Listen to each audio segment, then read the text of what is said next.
You're about to discover something that will change how you respond to every betrayal, every broken promise, every moment when someone you trusted lets you down.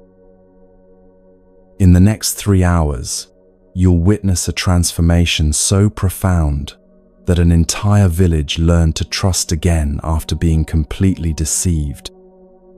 But here's what might shock you most.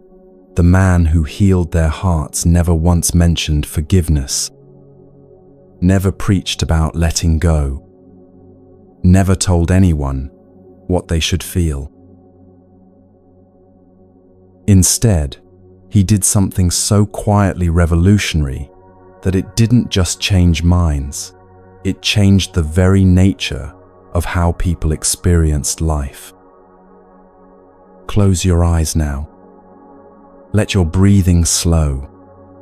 Feel yourself sinking into this moment between the chaos of your day and the peace you're seeking. You are safe here. You are exactly where you need to be. Now you find yourself standing on a dusty road in ancient India, 2,500 years ago. The earth beneath your bare feet crumbles like warm powder. Above you, the sky burns gold with late afternoon light. The air carries the scent of distant cooking fires and jasmine blooming wild along the roadside. You're not alone. Ahead of you walks a figure that seems to move differently than everyone else you've ever encountered. His steps don't rush. His shoulders don't carry tension. Even the oxen pulling his simple cart seem calmer in his presence. His name is Sucha, though you don't know this yet. What you do know, what you can feel in your bones, is that you're about to witness something extraordinary. Something that will give you a new way to handle every difficult person, every painful disappointment, every moment when life breaks your trust. But first, you need to walk this road. You need to feel what's coming.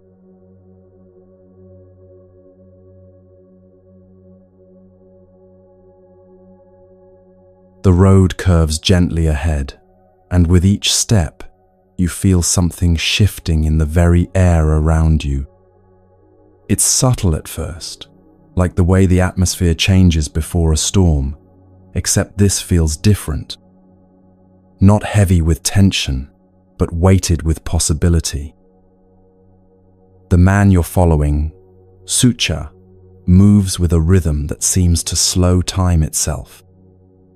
His oxen match his pace, their bells chiming softly, in a pattern that makes your heartbeat want to synchronize. You've never seen anyone walk like this before, as if each step is both a prayer and an answer. But something else catches your attention now. The closer you get to the village ahead, the more you notice what's missing. There are no children running out to greet travelers. No curious faces peering from doorways. No merchants calling out their wares or elders, offering blessings to those on the road. Instead, there's a quality to the silence that feels almost protective, like a village holding its breath. You pass a woman carrying water from a distant well. She glances at Sucha's cart, and for just a moment, her eyes light up, then quickly dim. She hurries past without a word, clutching her clay pot closer to her chest. You see a man mending his roof pause in his work, hammer raised, watching the approaching cart with an expression you recognize from your own life. It's the look of someone who wants to hope, but is afraid to. The look of someone who's been burned at work by a boss who promised raises that never came. someone who's tired of getting excited only to be let down. This is what betrayal does to a community. It doesn't just break individual hearts, it fractures the very fabric of trust that holds people together. You can feel it in your own chest now, that familiar tightness that comes when you've learned to be careful. When you've discovered that not everyone who smiles at the office party actually has your back. When you've realized that some people see your kindness as weakness to exploit. When you've learnt that being genuine sometimes gets you hurt. But Sucha seems untouched by their wariness. He doesn't quicken his pace or slow it down, doesn't adjust his expression or try to appear more trustworthy. He simply continues being exactly who he is. And there's something profoundly radical about this. In a world where most of us shapeshift constantly, trying to be what our boss wants, what our family expects, what will keep us safe, here is someone who remains utterly himself. The Buddha once taught, peace comes from within. Do not seek it without. And watching Sucha, you begin to understand what this really means. As you enter the village proper, you notice more details that tell the story of what happened here. A pile of broken pottery sits beside one house, the pieces too shattered to mend. It reminds you of your own broken pieces, the shattered trust after a friend betrayed your confidence, the cracked confidence after a relationship ended badly. Fabric hangs on a line, but it's stained with colors that bled and ran when they shouldn't have. You catch fragments of hushed conversations, never again, and should have known better, and too good to be true. These are the same words you've whispered to yourself after disappointment. This place has learned to doubt its own judgment. And nothing hurts quite like losing faith in your ability to tell good from evil, honest from fake, safe from dangerous. The villagers move differently than people in happy places. Their shoulders are tighter. Their smiles, when they come, don't quite reach their eyes. A mother calls her child inside when she sees strangers approaching. An old man who might normally offer water to travelers keeps his head down, sweeping the same patch of ground over and over. You recognize this behavior. It's the same way you act when you're protecting yourself from being hurt again. When you've put up invisible walls that say, "I'm not available for disappointment today." But here's what makes Sucha different from every other person you've ever known. He doesn't take their caution personally. He doesn't get defensive or try to prove he's different.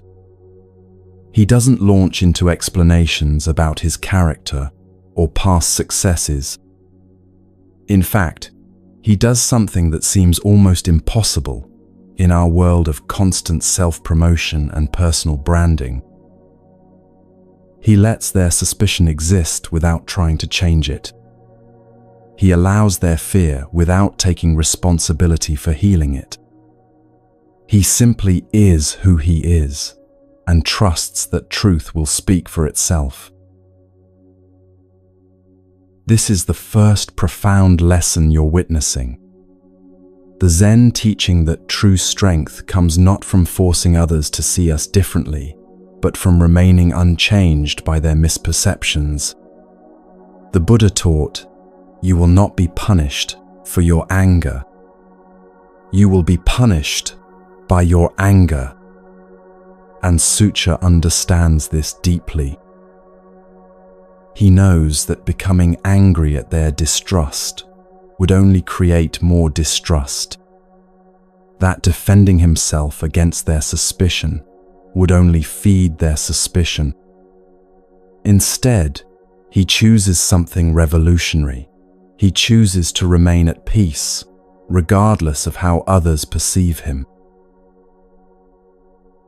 Sucha guides his oxen to a stop near the village well.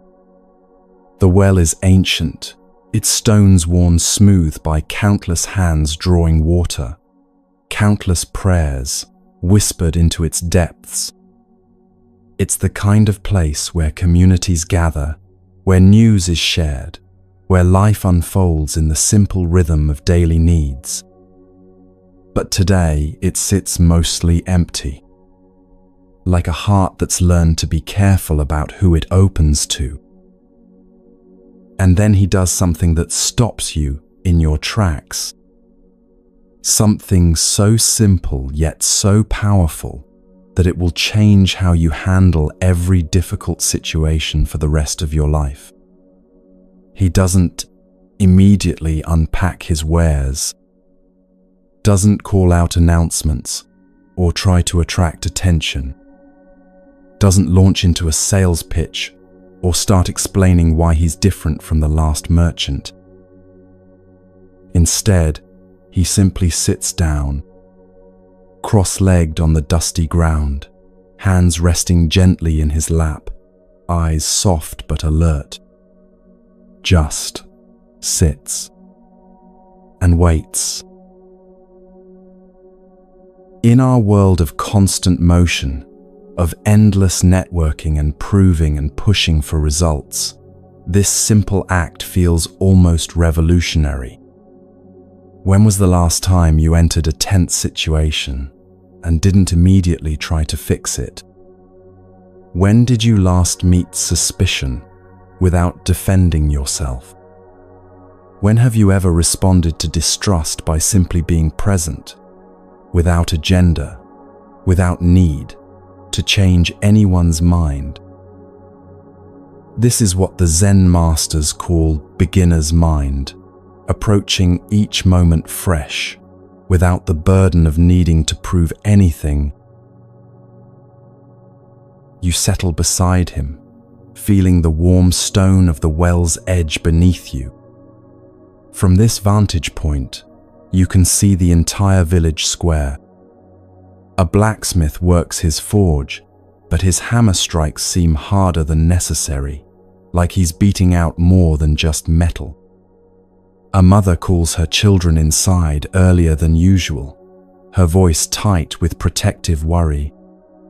An elder sweeps the same patch of ground over and over, his movements sharp with the kind of agitation that comes from feeling helpless. This is a community in pain. And pain makes people careful, sometimes too careful to let healing in. But as you sit in the growing quiet, something begins to shift. It's almost imperceptible at first, like the way shadows change as clouds move across the sun. A child peeks around the corner of a house, curious about the man by the well who isn't trying to sell anything. You watch her small face, round with wonder at this stranger who sits so still. She's never seen an adult who wasn't rushing towards something or away from something. A woman slows her hurried pace just slightly as she passes, glancing sideways at this merchant who seems to have all the time in the world. An old man stops pretending to be busy and allows himself to simply observe. There's something about Sucha's stillness that gives them permission to be curious instead of afraid. Here's what you're witnessing that most people never get to see: the incredible power of non-reactive presence. In Zen Buddhism, this is called non-attachment, not being pulled around by other people's emotions or expectations. When someone is angry, you don't have to become angry.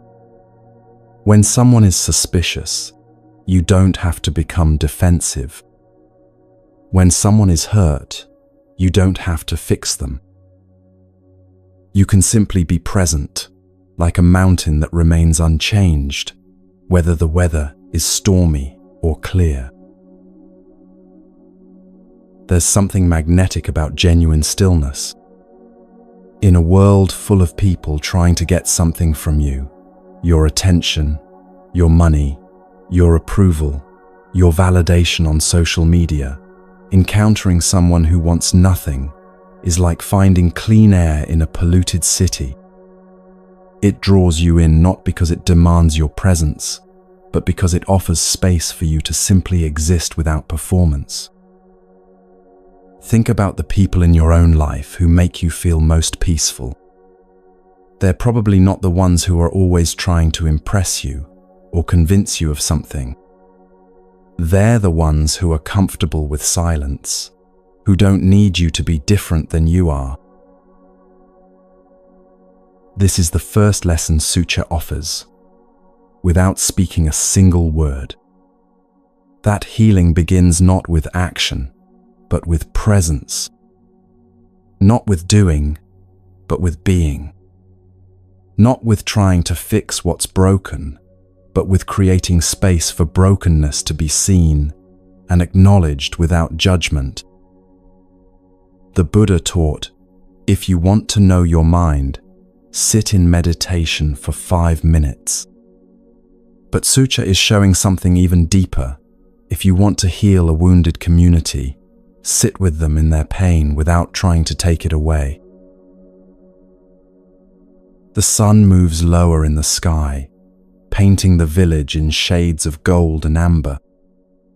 Cooking fires begin to bloom like small stars as families prepare their evening meals.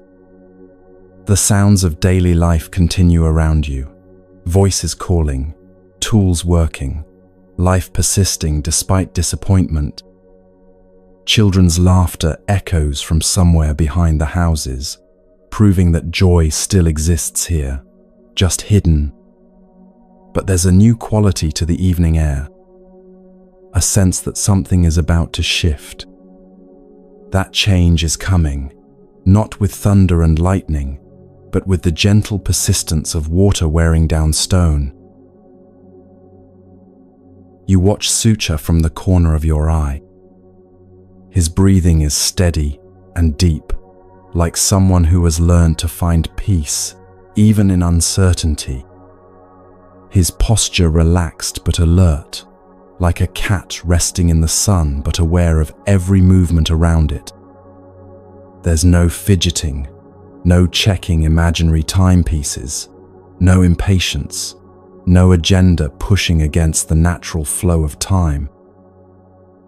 This is someone who has learned what the Zen masters call Buddha nature, the understanding that you are already complete, already worthy, already enough, without needing to prove anything to anyone.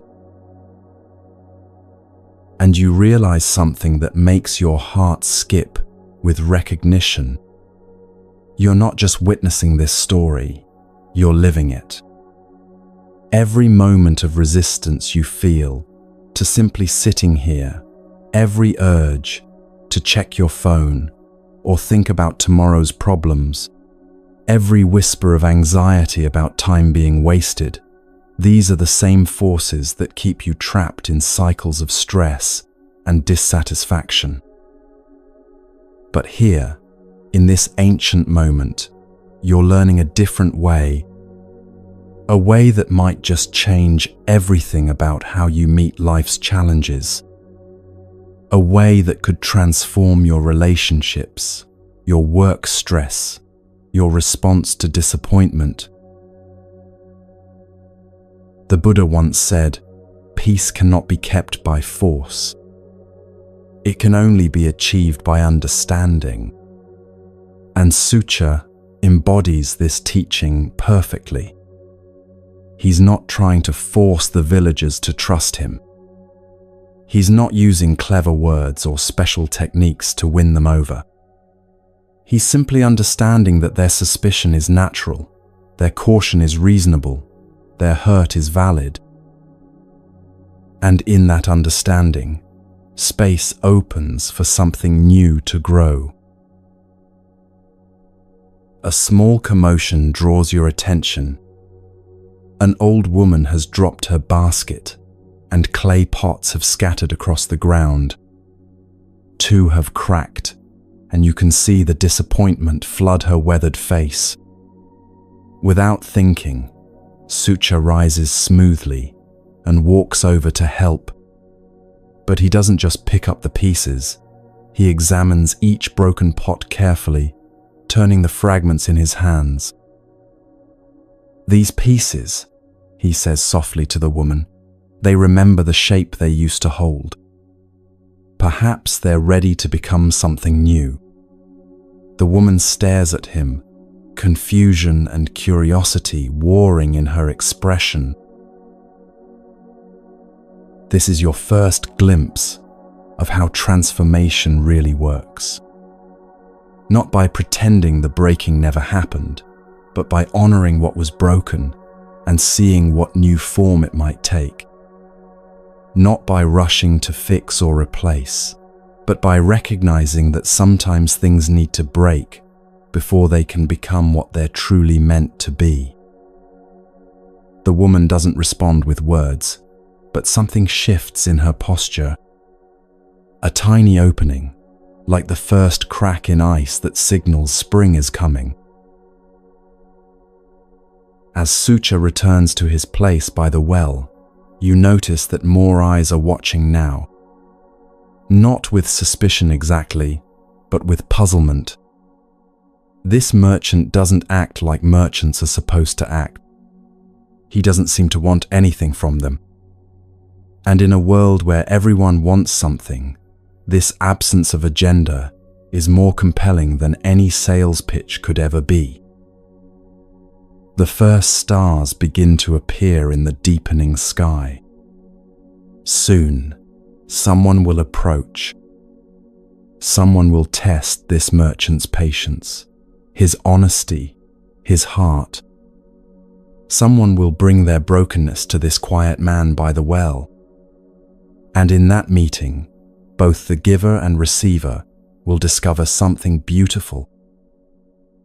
Something that will ripple out through this village and across centuries.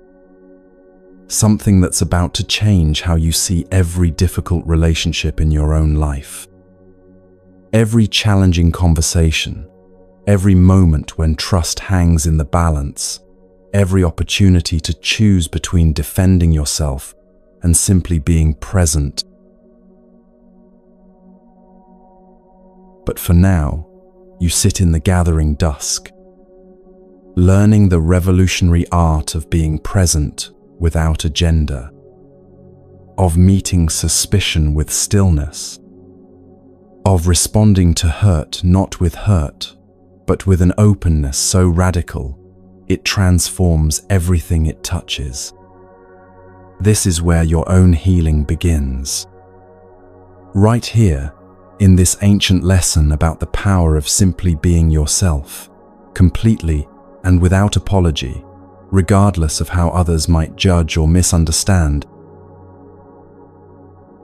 The night is coming, and with it, the first tentative steps toward trust. But those steps will be taken not because Sucha convinced anyone of anything. They'll be taken because he created space for people to remember who they really are, underneath their fear.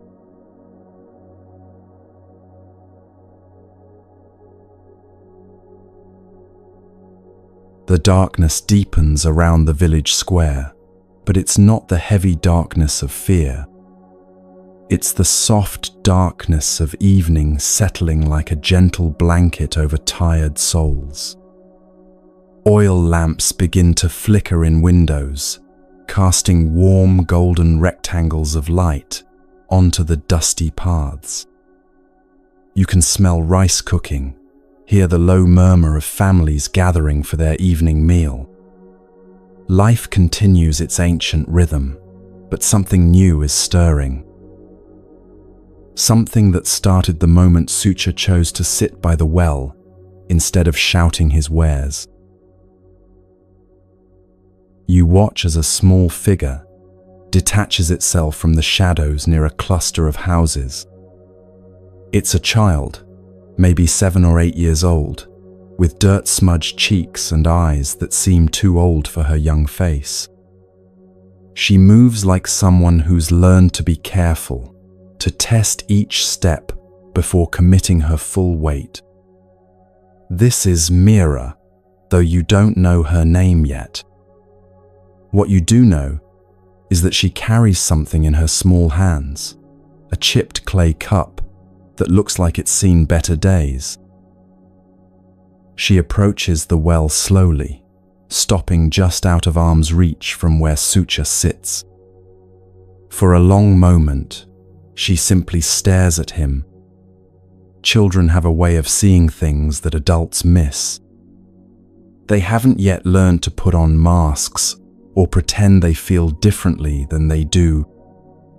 This little girl is studying Sucha the way you might study a painting in a museum, trying to understand what makes it different from all the others. "Are you the merchant who sells lies?" she asks, suddenly, her voice clear in the evening air. The question hangs between them like a bridge, waiting to be crossed. You feel your own breath catch. This is the moment that will determine everything.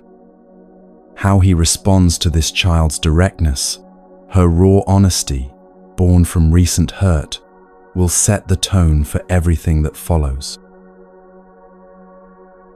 Sucha doesn't flinch, doesn't look offended or rush to defend himself. Instead, he tilts his head slightly, as if considering her question with the same seriousness he might give to a scholar's philosophical inquiry. "I sell what I have," he says simply, "and I have no lies to sell."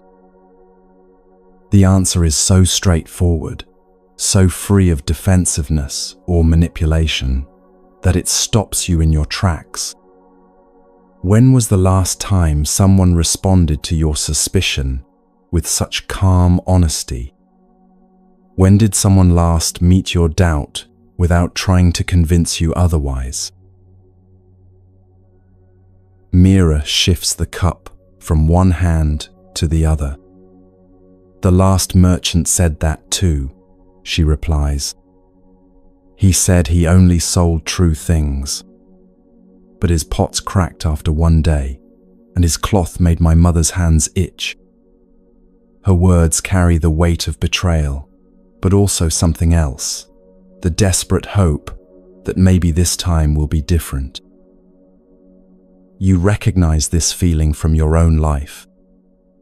The cautious hope you feel when someone new enters your world. The part of you that wants to believe in goodness even after you've been hurt. "Then you've learned something valuable," Sucha says, and his voice carries no condescension, no adult talking down to a child. "You've learned to ask questions. Questions are more precious than any goods I carry." He gestures to the space beside him. "Would you like to sit while you ask them?" This is where you witness something extraordinary. Instead of trying to win the child's trust through gifts or sweet words, Sucha honors her intelligence. He validates her skepticism instead of trying to overcome it. The Buddha taught, 3 things cannot be long hidden: the sun, the moon, and the truth. And Sucha trusts this teaching completely. He knows that truth doesn't need to be defended or sold. It only needs to be lived. Mira considers his invitation. You can see the internal struggle playing out on her young face. The part of her that wants to trust warring with the part that's learned to be careful. Finally, she takes a small step closer, though she remains standing. "What's in your cart?" she asks. "Would you like to see?" Sucha asks. But he doesn't move to show her. doesn't start unpacking to display his wares. He simply offers the choice and waits for her response. This is what respect looks like, giving someone the power to choose their level of engagement without pressure or manipulation.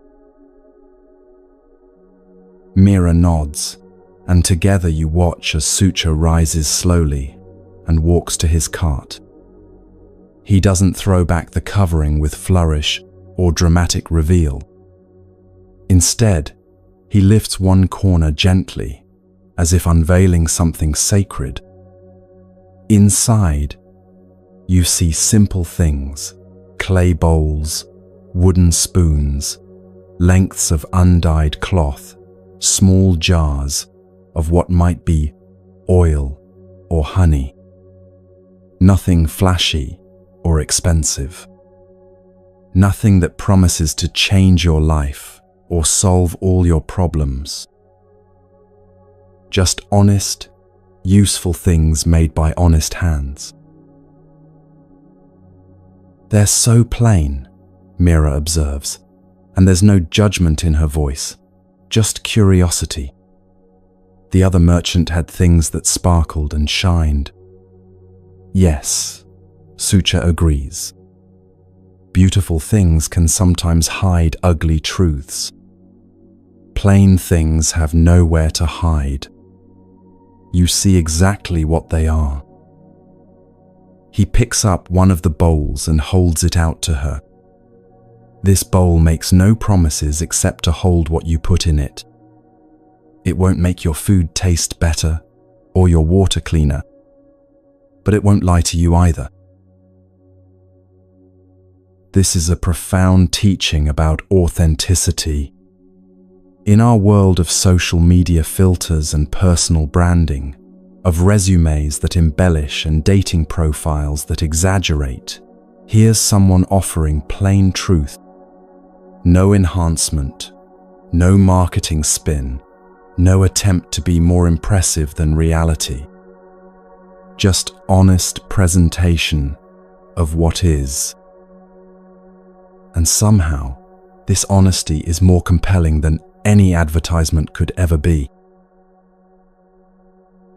Mira reaches out tentatively and takes the bowl. It's heavier than she expected.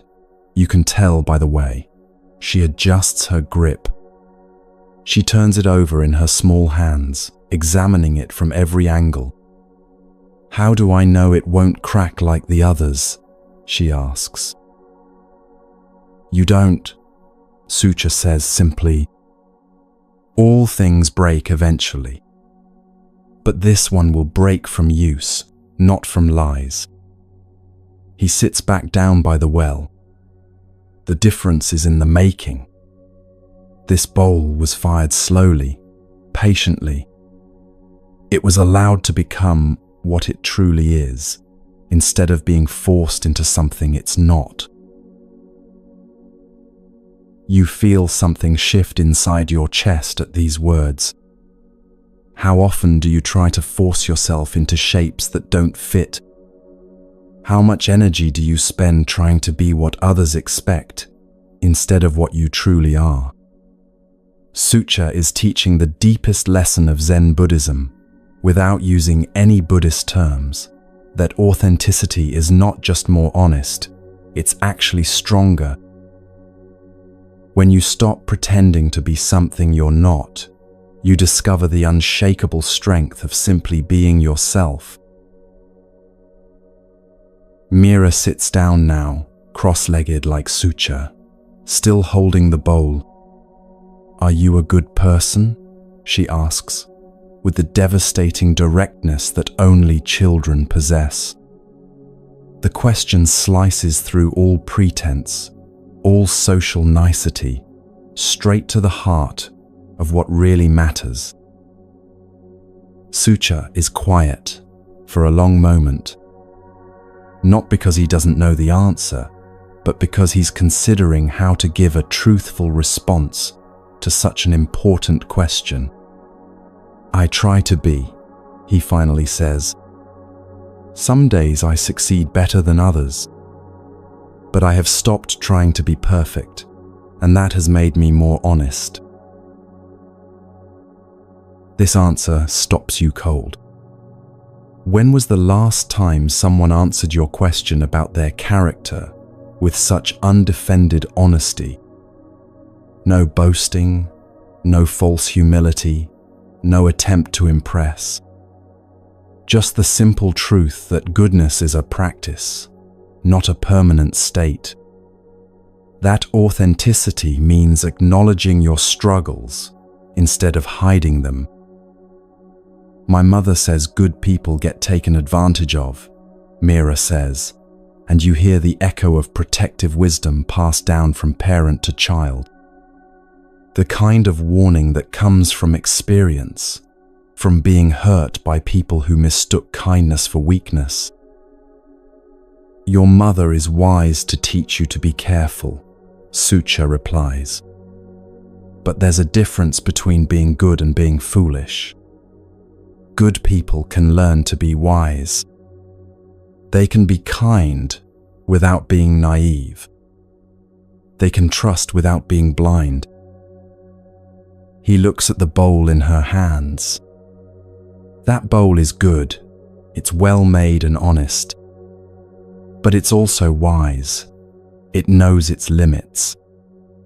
It won't try to hold fire or promises it can't keep. As they talk, you notice that other villagers have begun to emerge from their homes, not approaching directly, but finding reasons to be nearby. A woman hangs laundry on a line that gives her a clear view of the well. An old man sits on his doorstep, whittling a piece of wood but listening to every word. A teenage boy helps his father load a cart, but the work is taking much longer than necessary. They're all drawn to this strange scene, a merchant who doesn't seem to want to sell anything, talking to a child, as if her questions matter more than his profit. "Can I ask you something else?" Mira says, setting the bowl carefully in her lap. "Why didn't you try to tell me I was wrong for not trusting you?" This question reveals the depth of the trauma the village has experienced. Clearly, the previous merchant didn't just sell faulty goods. He made them feel guilty for their doubt. He used their natural suspicion against them, making them question their own instincts. This is how manipulation works. It doesn't just fool you once. It makes you doubt your ability to tell truth from lies in the future. Because your doubt is a gift, Sucha says. It protects you. I would never ask you to throw away something that keeps you safe. Trust should be earned, not demanded. He picks up a small pebble and turns it over in his hands. When someone tries to convince you to trust them quickly, they're usually trying to rush past your wisdom. When someone is willing to wait for your trust, they're showing respect for your intelligence. You feel tears prick at your eyes as these words sink in. How many times have you been made to feel bad for being cautious? How often have you been told you're too suspicious or don't give people chances, when really you were just protecting yourself? Sucha is validating something essential, that your instincts matter, that your boundaries are valuable, that you have the right to take your time before opening your heart. The Buddha taught, believe nothing, no matter where you read it or who said it, unless it agrees with your own reason and your own common sense. This is exactly what Sucha is modeling.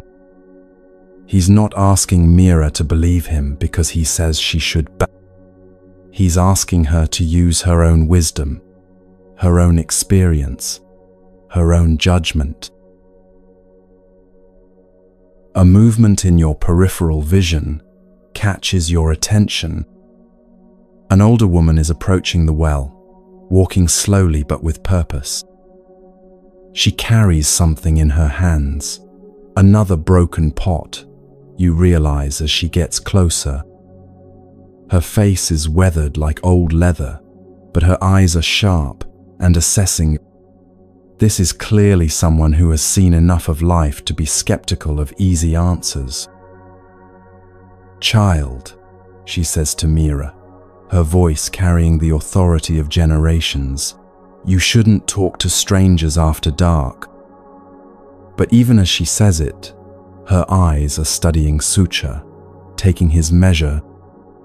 There's protectiveness in her stance, but also curiosity. Mira looks up at the woman, her grandmother, you sense, and holds up the bowl. "Grandmother," he says, his things don't lie. "All merchants say that," the old woman replies, but she doesn't immediately take Mira away. Instead, she steps closer to examine the bowl in the lamplight. Sucha rises respectfully as she approaches. "Good evening, grandmother," he says, using the honorific that shows respect for her age and wisdom. "Your granddaughter asks excellent questions." The old woman, Kamala is her name, though you won't learn it for a while yet, looks at him sharply. "Questions are all we have left," she says. "The last merchant who came through here made us forget how to ask them." She holds up her own broken pot. "This cracked after one use." "One use? I've been making pottery for 60 years, and I've never seen clay so poorly fired." "May I look at it?" Sucha asks, extending his hands. Kamala hesitates, then passes him the broken pieces. He examines them carefully, turning each fragment to catch the light. "This was fired too quickly," he says finally. "The potter was in a hurry. Rushed clay never holds." "And how do I know you're not just saying what I want to hear?"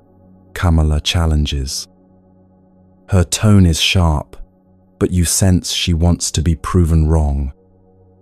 She wants to discover that not all merchants are liars, that maybe trust is still possible in this world. Instead of answering immediately, Sucha walks back to his cart and retrieves one of his own bowls. But he doesn't hand it to her. Instead, he sets it on the stone edge of the well and picks up a small rock. "If you're worried this bowl might be like the other one," he says, "test it." Both Mira and Kamala stare at him in shock. "Test it?" Kamala repeats. "You want me to break your bowl? If that's what it takes for you to trust your own judgment," Sucha replies calmly. "Good clay shouldn't break from a small impact. If this bowl can't handle a reasonable test, you shouldn't trust it with your food." This moment crystallizes everything different about Sucha's approach. Where the previous merchant probably discouraged questions and hurried transactions, Sucha is literally inviting examination. He's so confident in the quality of his goods that he's willing to risk loss rather than ask someone to trust blindly. This is what the Zen concept of non-attachment really means. He's not attached to the outcome because he trusts in the truth.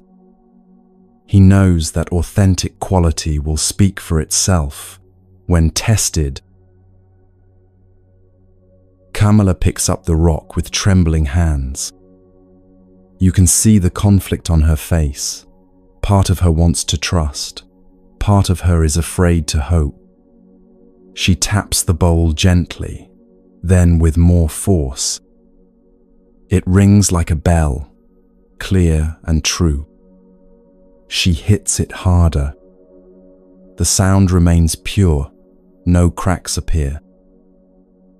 Finally, she sets down the rock and stares at the intact bowl in wonder. "It didn't break," Mira whispers, and you hear the amazement in her voice. "It's really strong. Strong clay can handle honest testing," Sucha says. "It's only weak clay that needs to hide from examination." The metaphor isn't lost on anyone present. This isn't just about pottery. This is about integrity, about character, about the difference between people who can withstand scrutiny and those who need to hide from it. You think about your own life, your own relationships. The people you trust most are probably the ones who welcome your questions instead of deflecting them. The ones who are comfortable being examined because they have nothing to hide. Kamala sits down heavily on the well's edge, still staring at the unbroken bowl. 60 years, she murmurs. 60 years I've been judging pottery, and I forgot how to test it. I let smooth words and shiny surfaces fool me into thinking I didn't need to use my hands, my experience. She looks up at Sucha with something that might be the beginning of respect. "You're teaching me to trust myself again." "You never lost that ability," Sucha replies gently. "You just temporarily forgot to use it. Wisdom doesn't disappear. Sometimes it just gets covered over by doubt." By now, more villagers have gathered around the well, drawn by the sound of voices, by the unusual sight of their most skeptical elder sitting peacefully with a stranger. A young man steps forward, holding what looks like a length of cloth. "Is it true what they're saying?" he asks. "That you let people test your goods before buying?" Word travels fast in small communities. Already, the story of the unbreakable bowl is spreading from house to house. But more than that, the story of a merchant who invited testing instead of discouraging it, who treated doubt as wisdom instead of obstacles to overcome. "Test anything you like," Sucha says simply. "If it's well made, testing will only prove its quality. If it's poorly made, better you should know now than after you've paid for it." The young man unfolds his damaged cloth, clearly another victim of the previous merchant's deception. The fabric is discolored, the dye having run in ugly streaks. "This was supposed to be color-fast," he says bitterly. Sucha examines the ruined cloth with the same careful attention he gave, the broken pottery. "The dye was set with salt water," he observes. "Salt water fades quickly. True color-fast dye is set with minerals and time." He goes to his cart and brings back a small piece of his own fabric. "Here," he says, handing the young man a cup of water. "Wet this and see if the color runs." The young man dips the cloth in the water, then wrings it out. The water remains clear. He tries again, rubbing the wet fabric between his hands. Still no color bleeds. "How?" he asks. "How do you make dye that holds?" "Time," Sucha answers. "Patience. The willingness to do things right instead of fast. Good dye needs 3 days to set properly. Bad dye is rushed and seems ready in 3 hours." He looks around at the small crowd that has gathered. This is true for most things worth having. They require time to become what they're meant to be. You feel the profound truth of this statement settling into your bones. In our instant gratification world, where everything is supposed to happen quickly and easily, here's someone advocating for the slow path, the patient path, the path that honors natural timing instead of forced results. You think about your own life. The relationships that lasted were the ones that developed slowly. The skills you mastered were the ones you practiced patiently over time. The deepest truths you've learned came through experience, not quick fixes. A small commotion draws your attention to the edge of the gathering. A man is pushing through the small crowd, his face set in hard lines. This is Bandhula, the grain merchant, and his reputation for skepticism precedes him. If anyone is going to challenge Sucha's claims, it will be him. "More testing," he says loudly, his voice carrying a sneer. "More pretty demonstrations. But what happens when the testing is over and we've paid our money? What happens when you're gone and we discover the truth?"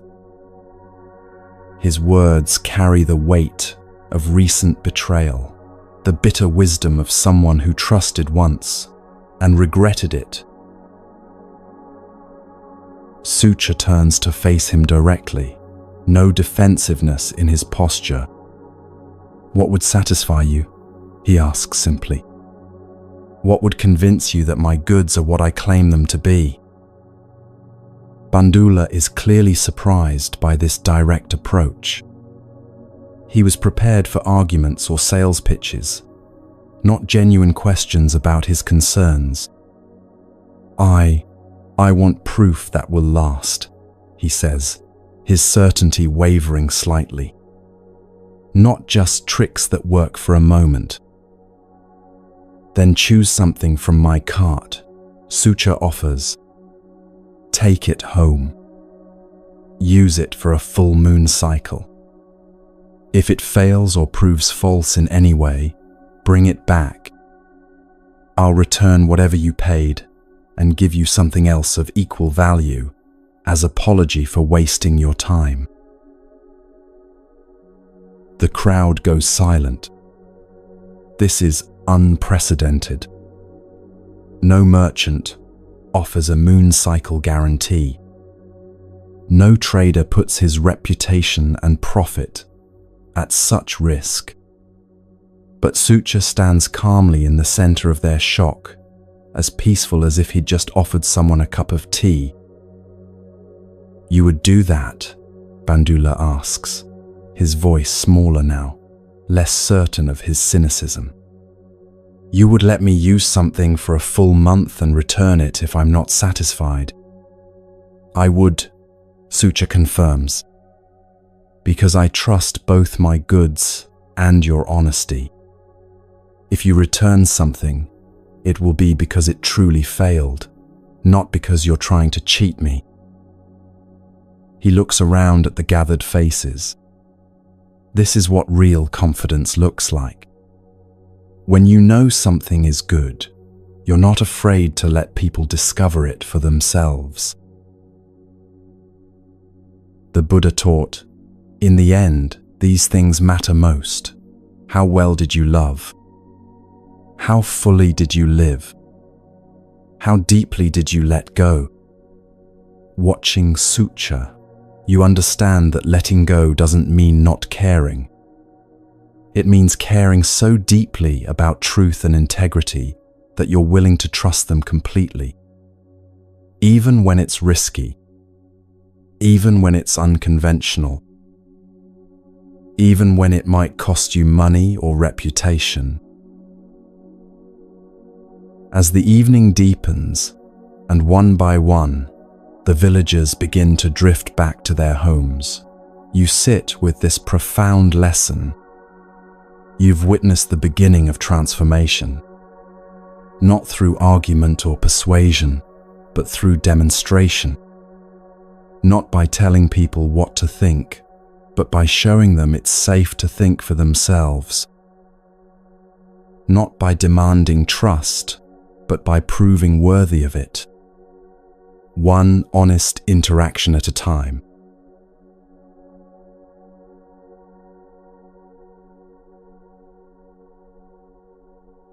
The second day dawns with a quality of light that seems different from yesterday. Softer somehow, more welcoming. You wake to find Sucha already sitting by the well, but this morning he's not alone. A small circle has formed around him. Villagers who have risen early not because they need to trade, but because they want to be near this peaceful presence. The Buddha taught that better than 1,000 hollow words is one word that brings peace. And in Sucha's quiet presence, you understand that sometimes the most powerful word is silence itself. You notice immediately how the atmosphere has shifted. Yesterday, people approached the well with careful steps and guarded expressions. Today, there's an ease in their movements, a readiness to smile. This is what the Buddhist concept of dependent origination looks like, how one person's authentic presence creates conditions for others to feel safe. Children play closer to the adults instead of being called inside. Conversations happen at normal volume instead of hushed whispers. It's as if the entire village has exhaled a breath it didn't know it was holding. The first rays of sunlight catch the dewdrops on the grass around the well. You watch Sucha notice these small beauties, his eyes lingering on details that most people rush past. This quality of attention is what Zen masters call mindfulness, being fully present to this moment without being pulled into past or future. This is right mindfulness from the Noble Eightfold Path, practiced not as meditation technique, but as a way of being. A young mother carrying a baby approaches, with a toddler clinging to her skirt. Her name is Priya, and you can see the story of recent struggle written in the careful way she moves. She stops at a respectful distance, bouncing the baby gently to keep him quiet. There's something in her face that speaks of sleepless nights and worried days. The kind of exhaustion that comes not just from physical labor, but from the emotional weight of protecting those you love. My husband heard what happened yesterday, she says, her voice barely above a whisper. About the testing, about the guarantee you offered. She shifts the baby to her other hip. We lost everything to the last merchant. All our savings went to medicine for our oldest son that was supposed to cure his fever. Her voice cracks slightly, but it made him worse instead. We almost lost him. The weight of her words settles over the gathering like a heavy blanket. This wasn't just about broken pottery or faded cloth. Lives had been endangered by someone's greed. You feel the truth of what Buddhists call the first noble truth, that suffering is an inherent part of existence. But here, suffering isn't abstract philosophy. It's a parent's terror watching a child slip away because of medicine that promised healing but delivered harm. The betrayal cut deeper than mere disappointment. It struck at the very heart of a parent's love and responsibility. Sucha listens without interrupting, his presence steady as a mountain. This is what Zen calls just sitting, being completely present without agenda, without need to fix or change or improve. When she finishes, he doesn't immediately offer solutions or make promises. Instead, he asks a simple question that shows he was truly listening. How is your son now? This is right speech from the Eightfold Path, words that heal rather than harm, that seek understanding rather than self-promotion. Better, Priya says, and for the first time her face softens with relief. The village healer gave us proper medicine, real herbs that actually helped. You can see gratitude flowing through her like water through drought-cracked earth. But we have no money left to pay her what we owe. She looks down at the baby in her arms.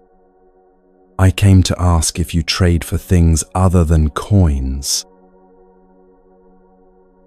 This question reveals something beautiful about the Buddhist understanding of right livelihood. Even after being betrayed, even after losing everything, this mother is seeking honest ways to pay her debts. She's not asking for charity or pity. She's asking for the opportunity to participate in what the Buddha called right exchange, trade that honors the dignity of all parties. This embodies dana, the practice of giving, not as one-way charity, but as recognition that we all have gifts to offer. What do you have to offer? Sucha asks, and there's no judgment in his voice. No assumption that someone without money has nothing of value. This question embodies the Zen principle that everyone possesses Buddha nature, the inherent capacity for awakening, for contributing something meaningful to the world. Priya hesitates, then reaches into her bundle and pulls out a piece of embroidered cloth.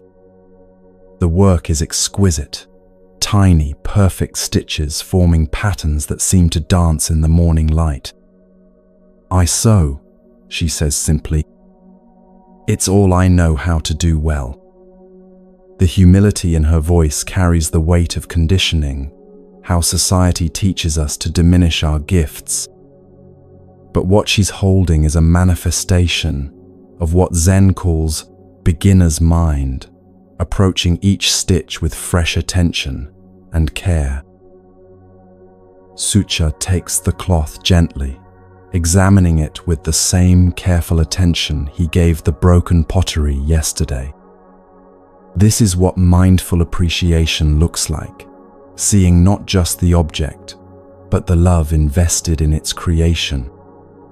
This is beautiful work, he says, genuine appreciation in his voice. How long did this piece take you? He's asking not to calculate time cost efficiency, but to honor the meditation that went into each stitch. 3 evenings, Priya admits. Working by lamplight after the children were asleep. She looks down at her work-roughened hands. I know it's not much, but it's what I can do. Here is the conditioning of a world that measures worth by market value rather than heart value. Not much? Sucha repeats, his voice carrying gentle surprise. This represents 3 evenings of your life. 3 evenings when you could have been resting, but instead you chose to create something beautiful. He holds up the embroidery to catch the light. The Buddha taught, if you truly loved yourself, you would never hurt another. Your work shows that love for beauty, love for the person who will receive this, love for the act of creation itself. He looks directly at her. This shows patience, skill, dedication. These are expressions of Buddha nature, made visible. You watch Priya's face transform, as his words sink in. She stands a little straighter, holds her children a little less protectively. Someone has just seen her worth, not as a customer, but as a human being expressing her essential nature through skillful means. The Buddha taught that thousands of candles can be lighted from a single candle, and the life of the candle will not be shortened. Happiness never decreases by being shared. This is what you're witnessing, joy growing through recognition of inherent human dignity. What would help your family? Sucha asks. Not what you can afford, but what you actually need. This distinction embodies the Buddhist principle of right intention, acting from wisdom and compassion rather than greed or fear. He's shifting the conversation from scarcity consciousness to abundance consciousness. We need oil for cooking, Priya says tentatively, and perhaps a good knife for my husband's work. She pauses, old conditioning reasserting itself. But those things are worth more than my sewing. Who taught you that your work is worth less than objects? Sucha asks gently.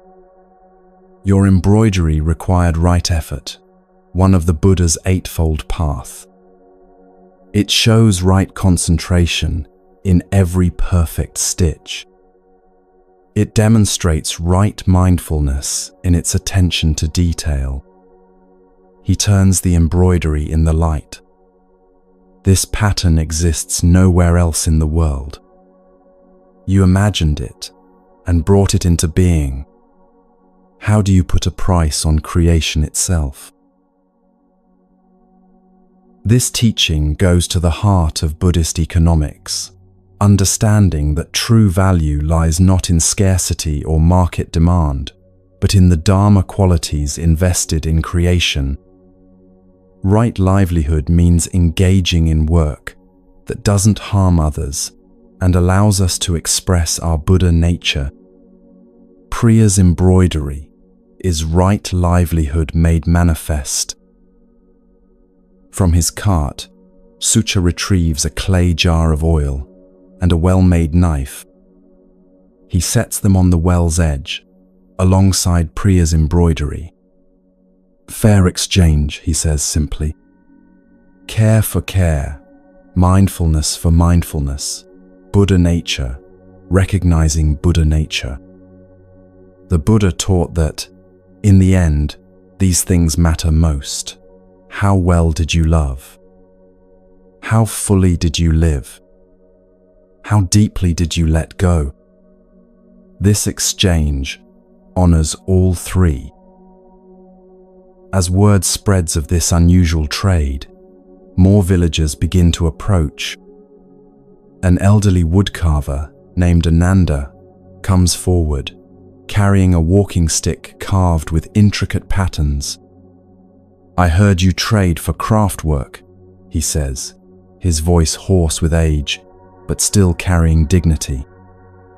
I don't have much left to offer, but these hands still remember how to carve. His words carry the Buddha's teaching about impermanence, how everything changes, including our own bodies and capabilities. The walking stick is a masterpiece of what Zen calls beginner's mind, each cut made with fresh attention, each curve discovered rather than forced. Patterns flow like water. Animals and plants intertwine in designs that seem to tell stories without words. This is extraordinary, Sucha says, examining it closely. How long have you been carving? 60 years, Ananda replies. Started when I was a boy helping my father. My father taught me, his father taught him. Back 3 generations, maybe more. His eyes grow distant with memory. But nobody wants hand-carved things anymore. Everything is faster, to make with tools and molds. Here is the suffering that comes from attachment to the world staying the same, to our skills remaining relevant.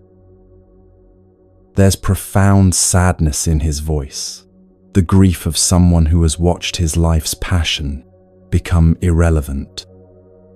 You recognize this as dukkha, the first noble truth, the suffering that comes from impermanence and change.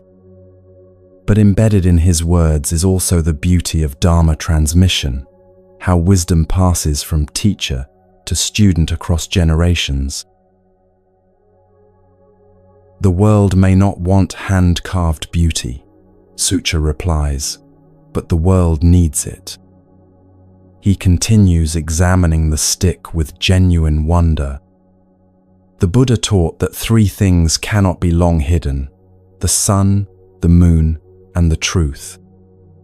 Your carving reveals truth, the truth that human hands guided by patient hearts can create beauty that machines cannot.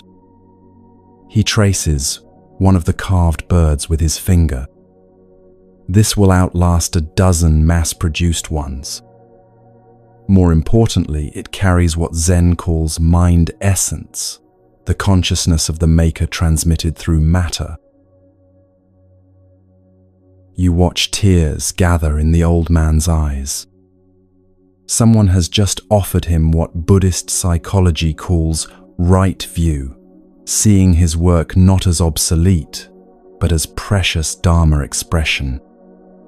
Your skill isn't obsolete, it's endangered. And that makes it more precious, not less. Sucha continues. Each piece you create is a teacher, showing the world what happens when right concentration meets right effort. What would you want in exchange for such artistry? Sucha asks. I'm old, Ananda says. I don't need much for myself. But my granddaughter is getting married next season. I'd hope to buy her something special, something that would last. His words embody the Buddhist understanding of interdependence, how our joy is connected to the joy of those we love.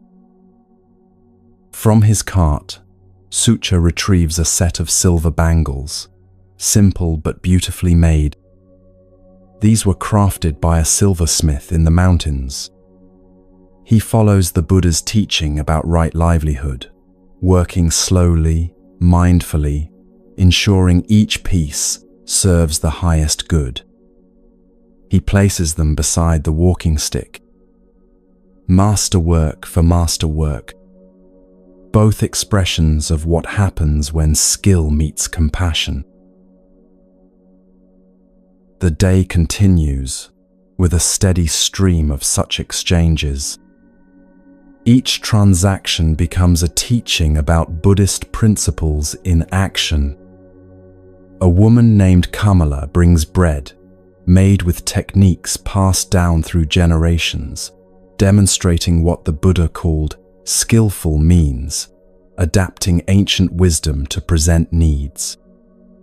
A young man named Devak offers to repair cartwheels using methods his grandfather taught him, showing how Dharma transmission works through practical skills, not just spiritual teachings.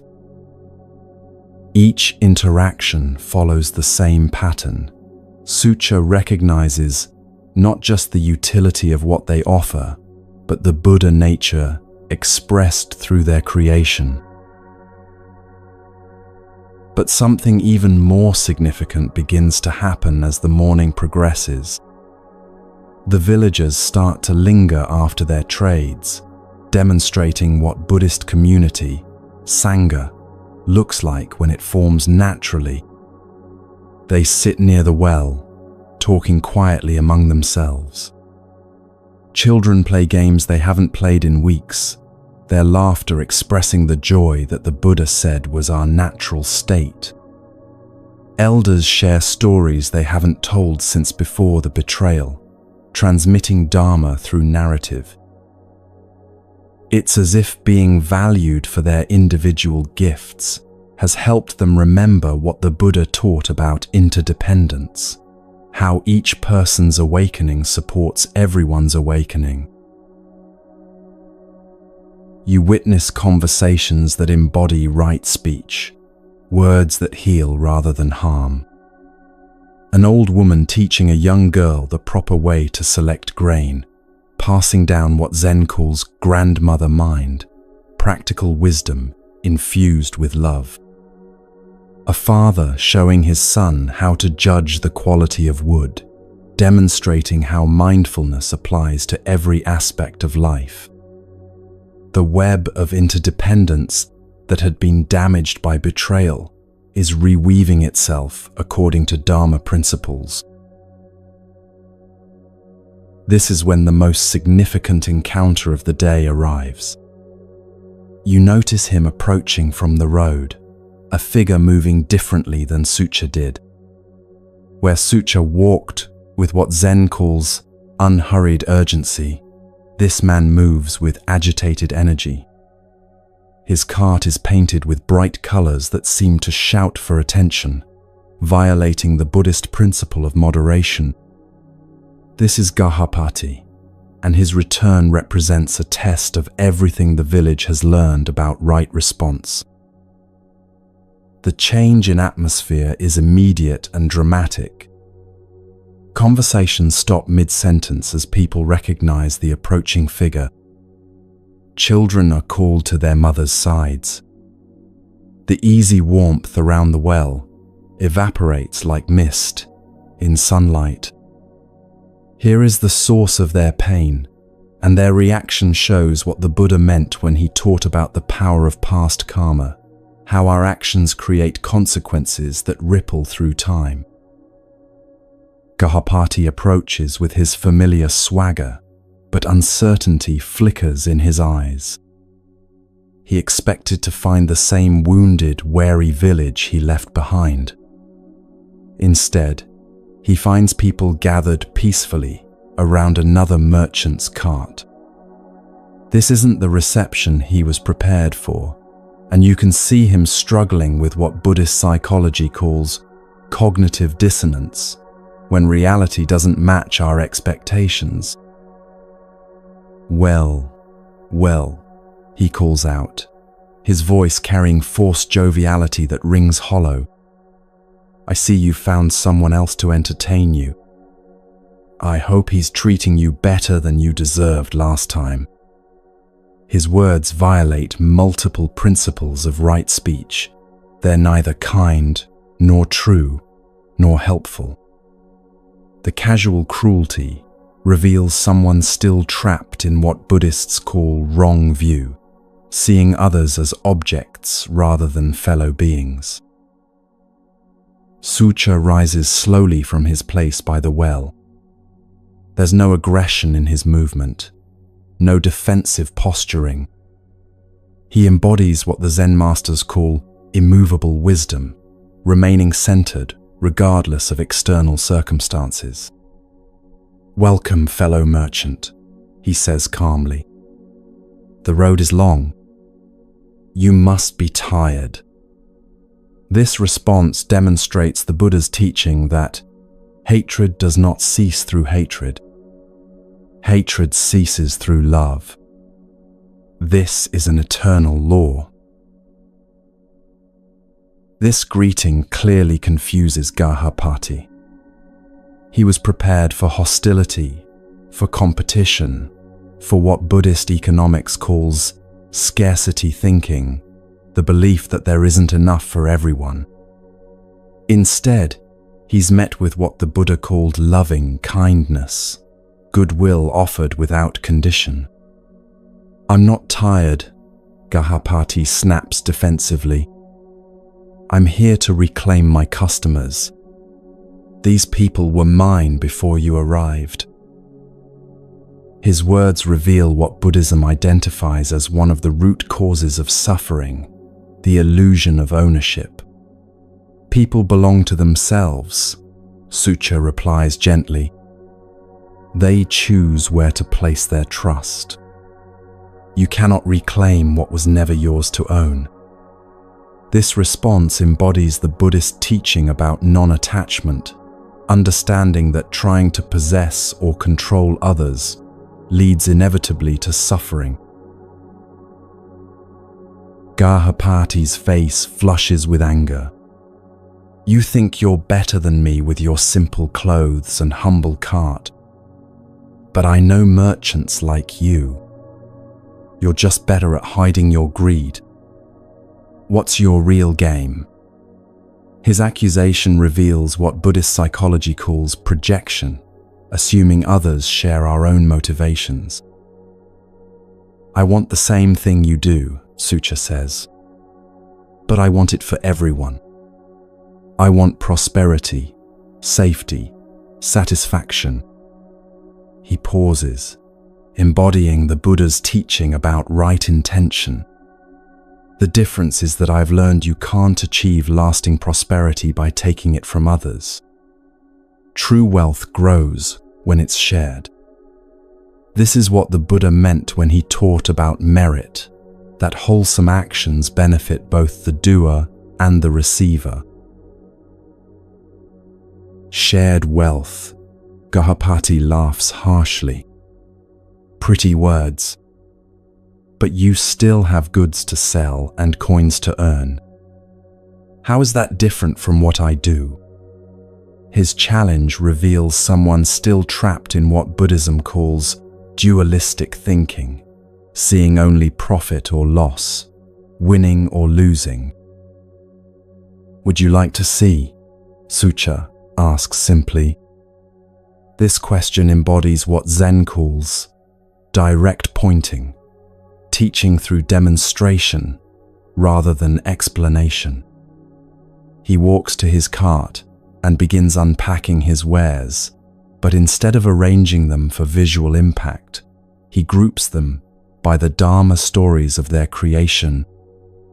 This bowl was fired by a potter who practices right livelihood, working with patience, ensuring quality, harming no one in the process.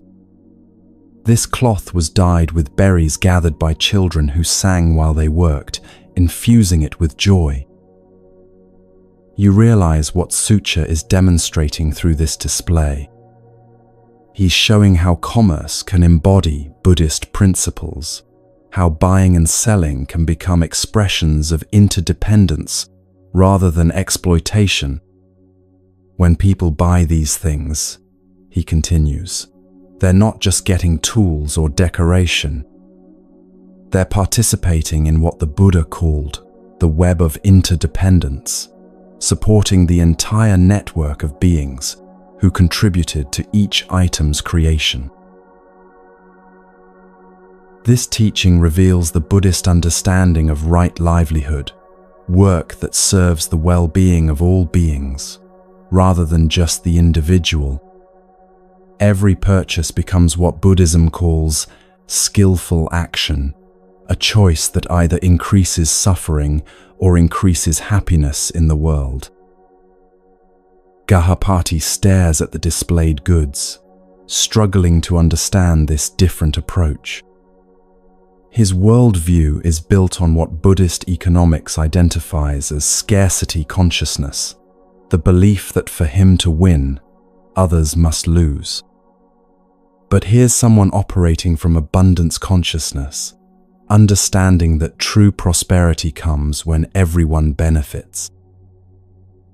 You're naive, Gahapati says finally, but his voice lacks conviction. People are selfish. They only care about themselves. Someone always gets cheated. Some people act selfishly. Sucha agrees. But the Buddha taught that all beings possess Buddha nature, the inherent capacity for wisdom and compassion. Even selfish people can awaken to see that their own well-being is connected to everyone else's well-being. He looks directly at Gahapati with compassion rather than judgment. The question isn't whether people are naturally good or bad. The question is which seeds we water with our words and actions. As this confrontation unfolds, something extraordinary demonstrates the power of Sangha, Buddhist community. The villagers don't flee or hide. Instead, they begin to gather closer, their presence creating what Zen calls protection through witness. They're embodying the Buddha's teaching about collective courage, how individual awakening strengthens when supported by awakened community. A small child breaks free from her mother's protective grip and approaches Gahapati.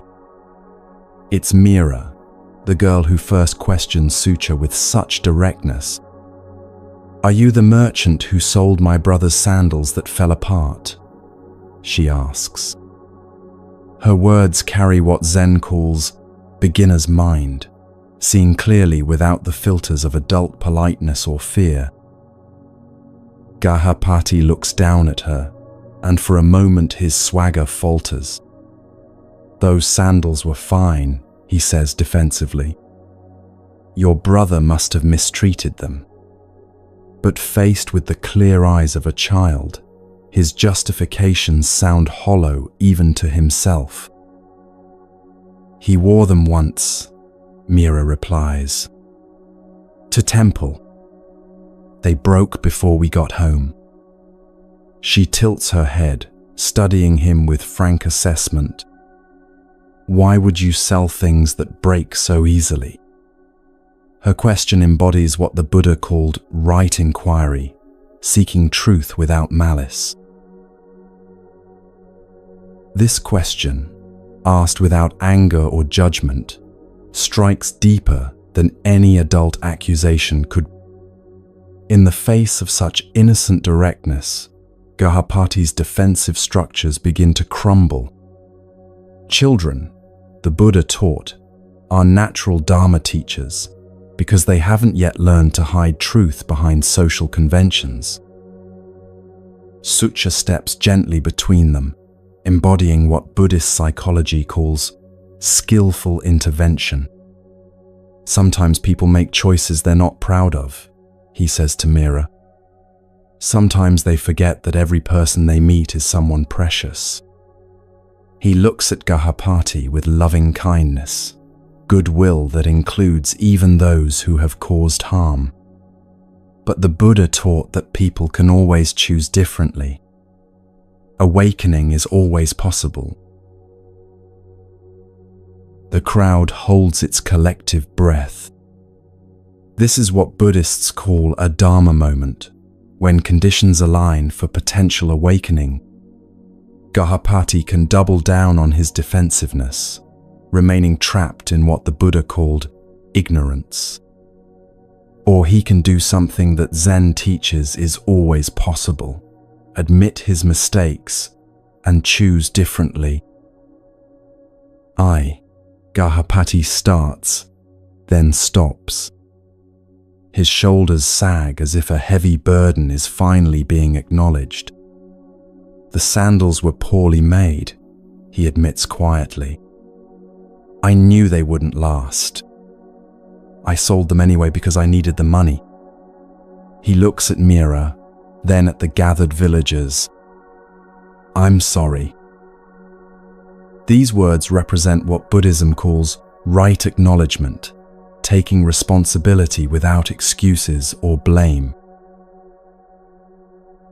The silence that follows carries what Zen masters call pregnant emptiness, space filled with possibility. The villagers don't immediately respond with forgiveness. Buddhist wisdom teaches that trust, once broken, heals through consistent right action, not just words. But something fundamental has shifted. The possibility of redemption has entered the space. Sucha approaches Gahapati with a question that embodies the Buddhist principle of fresh start, understanding that every moment offers opportunity for new choices. "What would you like to do now?" he asks. Not what he should do according to others' expectations, but what his own awakening heart wants to do. "I want to make it right," Gahapati says. And for the first time, his voice carries what the Buddha called right intention, motivation arising from wisdom rather than selfishness. "But I don't know how. I don't have money to repay everyone. I don't have replacement goods." "What do you have?" Sucha asks. This is the same question he asks everyone, because Buddhist teaching holds that every being has Buddha nature, something valuable to offer. Even people who have made terrible mistakes possess the capacity for wisdom and service.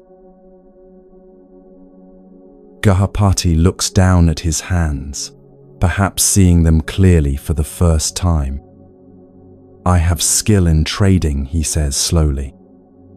"I know routes between villages which crafters make quality goods, which merchants can be trusted." He pauses, recognizing the irony. "I know which ones can't be trusted too." Knowledge can be a form of dana, generous giving, Sucha observes. You could help other communities avoid the mistakes you made. You could use your experience to protect others from dishonest merchants. The Buddha taught, "The mind is everything. What you think you become. Transform your knowledge of deception into wisdom that protects others." This suggestion opens what Buddhists call the path of redemption, understanding that past harmful actions can be balanced through future helpful actions. Gahapati's eyes widen as he grasps this possibility. "You mean I could use what I've learned about cheating people to help them avoid being cheated?" As the sun begins to set on this remarkable day, you witness something profound. A community that began wounded and suspicious has rediscovered its strength through Buddhist principles of interdependence and compassion. A merchant who came seeking profit has found purpose in right livelihood, and another merchant who came seeking to exploit has encountered the possibility of transformation through right action.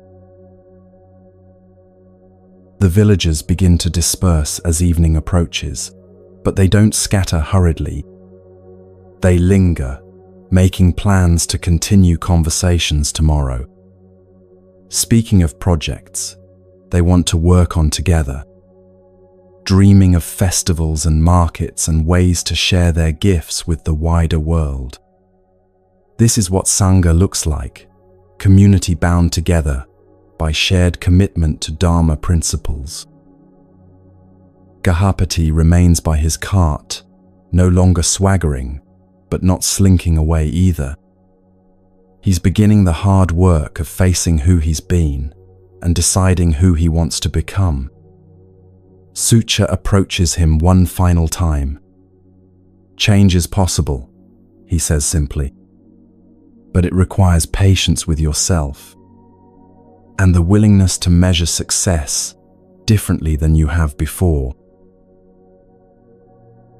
As night falls over the village, you rest with the profound teaching of this day.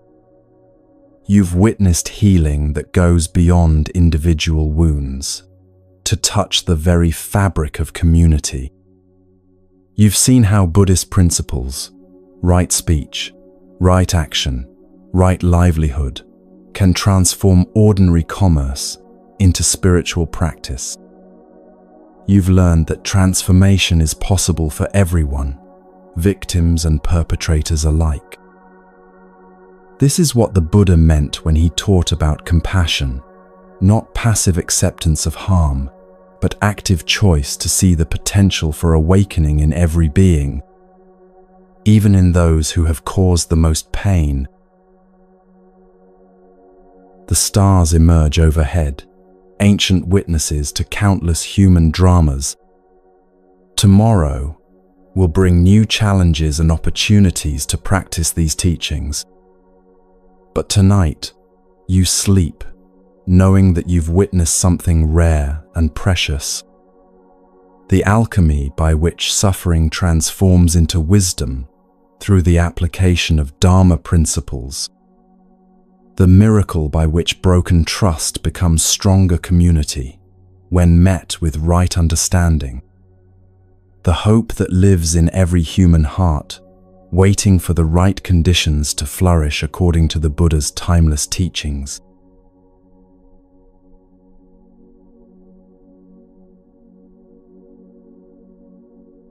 The third morning arrives like a whispered promise. You wake not to the sound of roosters, but to something more beautiful, the gentle murmur of human voices, already gathered by the well. People have risen early, not from habit or necessity, but from something deeper. The same pull that draws you from sleep, the magnetic quality of transformation in motion. As you approach the village square, you feel it immediately. The air itself has changed. Where once there was the brittle tension of broken trust, now there's something softer, more alive. Like the difference between a house that's been empty and one where people are finally home. The Buddha taught that drop by drop is the water pot filled. Likewise, the wise person, gathering it little by little, fills themselves with good. And this is what you're witnessing, a community filling itself with goodness, one small act at a time. The transformation isn't dramatic or sudden. It's the quiet revolution that happens when people remember who they really are underneath their fear. You find Sucha where you left him, but he's no longer the lone figure by the well. A natural circle has formed around him, not of customers waiting to trade, but of people who simply want to be near this quality of presence. Mira sits cross-legged beside him, working on a small piece of clay pottery. Her grandmother Kamala is teaching another child how to test fabric for quality. Ananda the woodcarver is showing a young man the proper way to hold a carving knife. This is what healing looks like, not the absence of wounds, but the presence of care flowing freely between people. But the most remarkable sight is Gahapati, the merchant who arrived yesterday with swagger and defensiveness, now sits slightly apart from the main group, but clearly within it. His bright, shouting cart has been repainted overnight, simple earth tones that don't demand attention. He's helping a young mother examine a piece of cloth, pointing out signs of quality with the expertise he once used for deception. "See how the threads are woven," you hear him say. "When they're this tight, and even the fabric will last for years. But if you see loose weaving here," he shows her what to avoid. His voice carries something new, humility mixed with genuine desire to help. This transformation embodies what Buddhist psychology calls the turning around, the moment when karma shifts from creating suffering to creating benefit. You recognize this from your own life, those pivotal moments when you chose to respond differently to an old pattern, when you decided to help instead of compete, to listen instead of defend, to trust instead of suspect. It never feels dramatic in the moment. It just feels like finally breathing freely after holding your breath for too long. A new visitor approaches the village, a traveling monk in simple robes, his presence immediately recognizable to those who understand such things. His name is Sariputta, though you won't learn this until later. He's one of the Buddha's foremost disciples, known for his wisdom and compassion, but he doesn't announce himself or seek special attention. He simply joins the circle by the well like any other traveler seeking rest. Sucha recognizes him immediately and bows respectfully. "Venerable Sir," he says quietly, "you honor us with your presence." But Sariputta waves away the formality. "I am simply a fellow traveler on the path," he replies.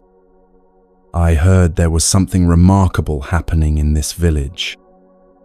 People speaking of a merchant who trades in trust rather than goods." His eyes take in the scene, the easy interaction between former strangers, the children learning alongside elders, the ex-deceiver now teaching others to avoid deception.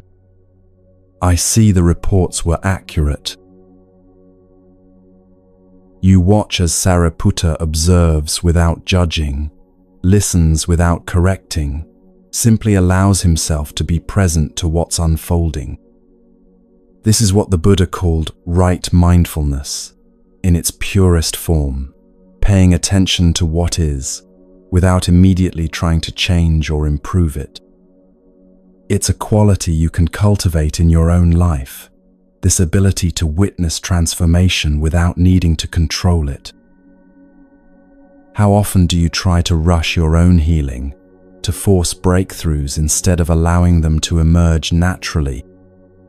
How much anxiety comes from believing you should be further along than you are? "What I see here," Sariputta says softly, "is living Dharma, not teachings spoken, but teachings embodied. Not philosophy discussed, but wisdom practiced." He looks around the circle.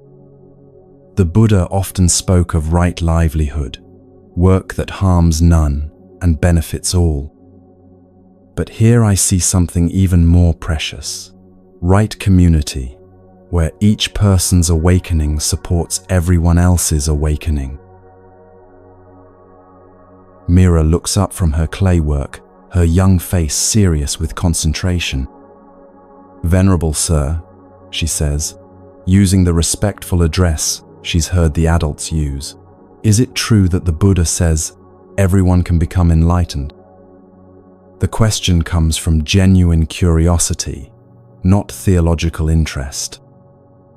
This is what children do, cut straight to the heart of what matters. Sariputta smiles, the warm expression of someone who delights in sincere questions. The Buddha teaches that all beings possess Buddha nature, he explains in simple terms. Like a seed that contains the whole tree, each person contains the possibility of complete awakening. He picks up a small stone from beside the well. This stone looks solid and unchanging, but it's actually made of countless tiny particles, constantly moving. In the same way, what seems like a fixed self is actually a flowing process of thoughts, feelings, and experiences. He sets the stone down gently. When we understand this flowing nature, we stop trying to protect something that was never solid in the first place. That's when true freedom begins. You feel this teaching landing in your own chest, like a key turning in a lock. How much of your daily stress comes from trying to protect and maintain an image of yourself? The successful person, the good parent, the competent worker, the spiritual seeker. What if all these identities are just flowing processes, not fixed things that need defending? What if the anxiety about not being enough comes from trying to make permanent what was always meant to be fluid? What relief might come from letting yourself be a flowing process rather than a fixed achievement? Gahapati has been listening to this exchange with growing amazement. "Venerable Sir," he says hesitantly, "I've done terrible things. I've cheated people, lied to them, taken advantage of their trust. Can someone like me really change?" His voice carries the weight of genuine remorse. But underneath it, you hear something else, the first tender shoots of hope. The Buddha taught that what we are today comes from our thoughts of yesterday, and our present thoughts build our life of tomorrow, Sariputta replies. You cannot change what you've done, but you can transform what you do next. Every moment offers a fresh beginning. He looks directly at Gahapati with eyes that hold no judgment, only compassion. Your past actions created suffering. Your future actions can create healing. The same energy that was used to deceive can be redirected to protect others from deception. This teaching reveals something profound about the Buddhist understanding of karma. It's not a cosmic punishment system, but a recognition that every action has consequences. More importantly, it's an invitation to conscious choice. You think about your own life, the patterns you've repeated without thinking, the ways you've responded to stress, to disappointment, to fear. What if each moment really does offer a fresh beginning? What if transformation is always available, not as a distant goal, but as a present choice? What if the voice in your head that says, "I'll never change," is just an old program running, not an eternal truth? Old Kamala stands up slowly, her weathered hands brushing dust from her simple dress. "I want to share something," she says, her voice carrying the authority of years lived fully. The circle grows quiet, sensing that something important is about to be spoken. When that first merchant came and cheated us, I felt something die inside me. Not just trust in merchants, but trust in my own judgment. I started questioning everything. Had I been a fool my whole life? Was kindness just naivety? Should I become hard and suspicious to protect myself?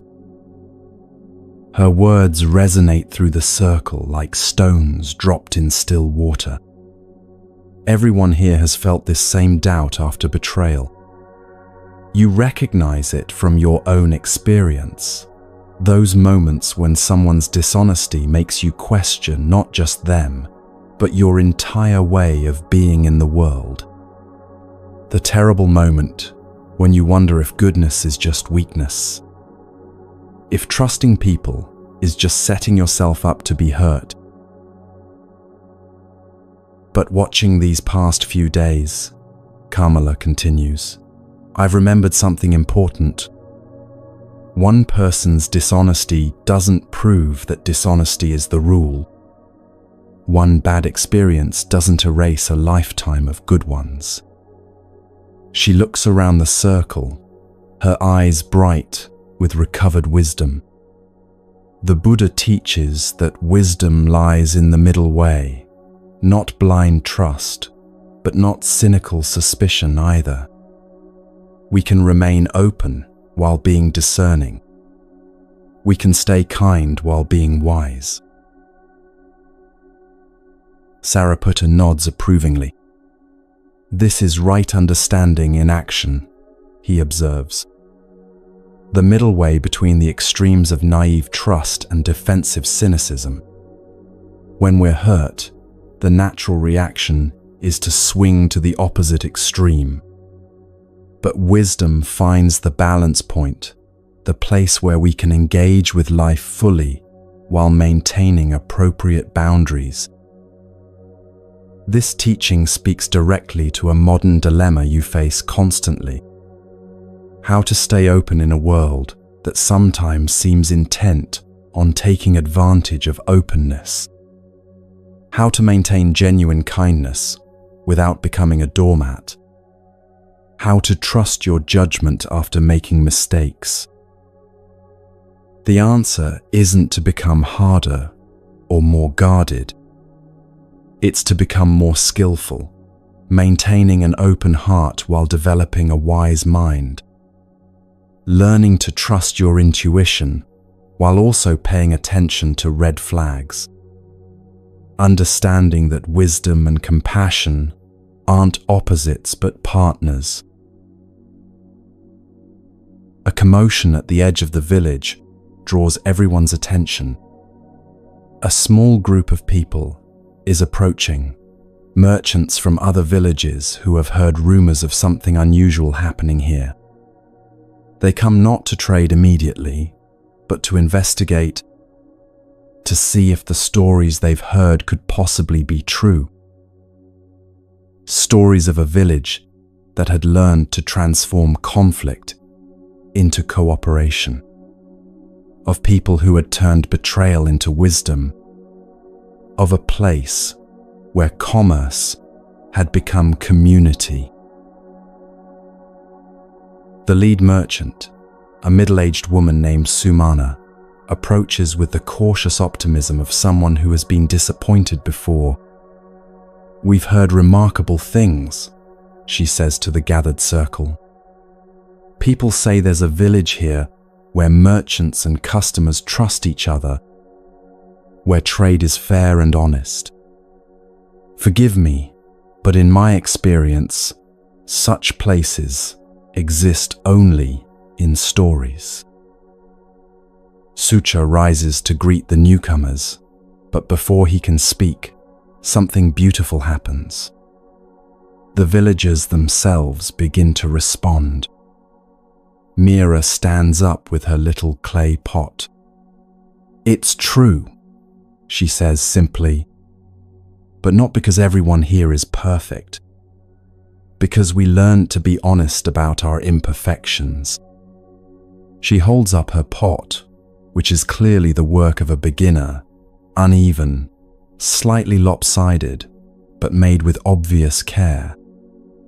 "This isn't the best pot in the world, but it's the best pot I could make. And that's enough." This simple statement embodies one of the deepest teachings of Zen Buddhism, the beauty of authentic effort over perfect results. You feel tears prick your eyes as you recognize how rarely you allow yourself this same compassion. How often you judge your efforts by impossible standards instead of celebrating genuine attempts. How much suffering comes from believing you need to be perfect before you can be worthy. Gahapati steps forward, his transformation evident in every movement. Gone is the swaggering salesman, replaced by someone humbled by his own capacity for harm and amazed by his capacity for healing. "These people have every reason not to trust merchants," he says to Sumana. "I gave them that reason. I cheated them, lied to them, exploited their kindness." His voice doesn't hide from this truth, but doesn't wallow in it either. "But they've shown me something incredible, that transformation is possible if you're willing to face what you've done and choose differently." He turns to address the entire gathering. "I want to make a promise to all of you," he says. "Not just words, but actions. I'm going to spend the next year traveling between villages, teaching people how to recognize dishonest merchants, how to test goods properly, how to spot false promises, how to protect themselves from people like I used to be." His voice grows stronger with each word. "I can't undo the harm I've caused, but I can prevent it from happening to others. The Buddha taught that holding on to anger is like grasping a hot coal with the intent of throwing it at someone else. You are the one who gets burned. But here you're witnessing the opposite transformation, how releasing anger can free everyone involved. How forgiveness isn't about condoning harmful behavior, but about refusing to let that behavior continue, defining the relationship. Sariputta addresses the visiting merchants directly. What you're seeing here isn't magic, he explains. It's the natural result when people choose to practice the Buddha's teachings in daily life. Right speech that builds trust instead of tearing it down. Right action that considers the well-being of all involved. Right livelihood that creates value for everyone in the exchange. He pauses, letting this sink in. These aren't just spiritual ideals. They're practical guidelines for creating the kind of world we all want to live in. Sumana looks around the circle, seeing the easy interactions, the children learning alongside adults, the former adversaries now working together. How do we create this in our own communities, she asks. How do we start when trust has already been broken? You start with yourself, Kamala replies, before anyone else can speak. You can't control whether others will be honest, but you can control whether you will be. You can't force others to trust, but you can become trustworthy. You begin where you are, with what you have, doing what you can. She looks directly at Sumana. And you accept that change takes time. Trust is built in drops and lost in buckets, as my grandmother used to say. But it can be rebuilt, drop by drop, choice by choice. This wisdom speaks to something you struggle with in your own life.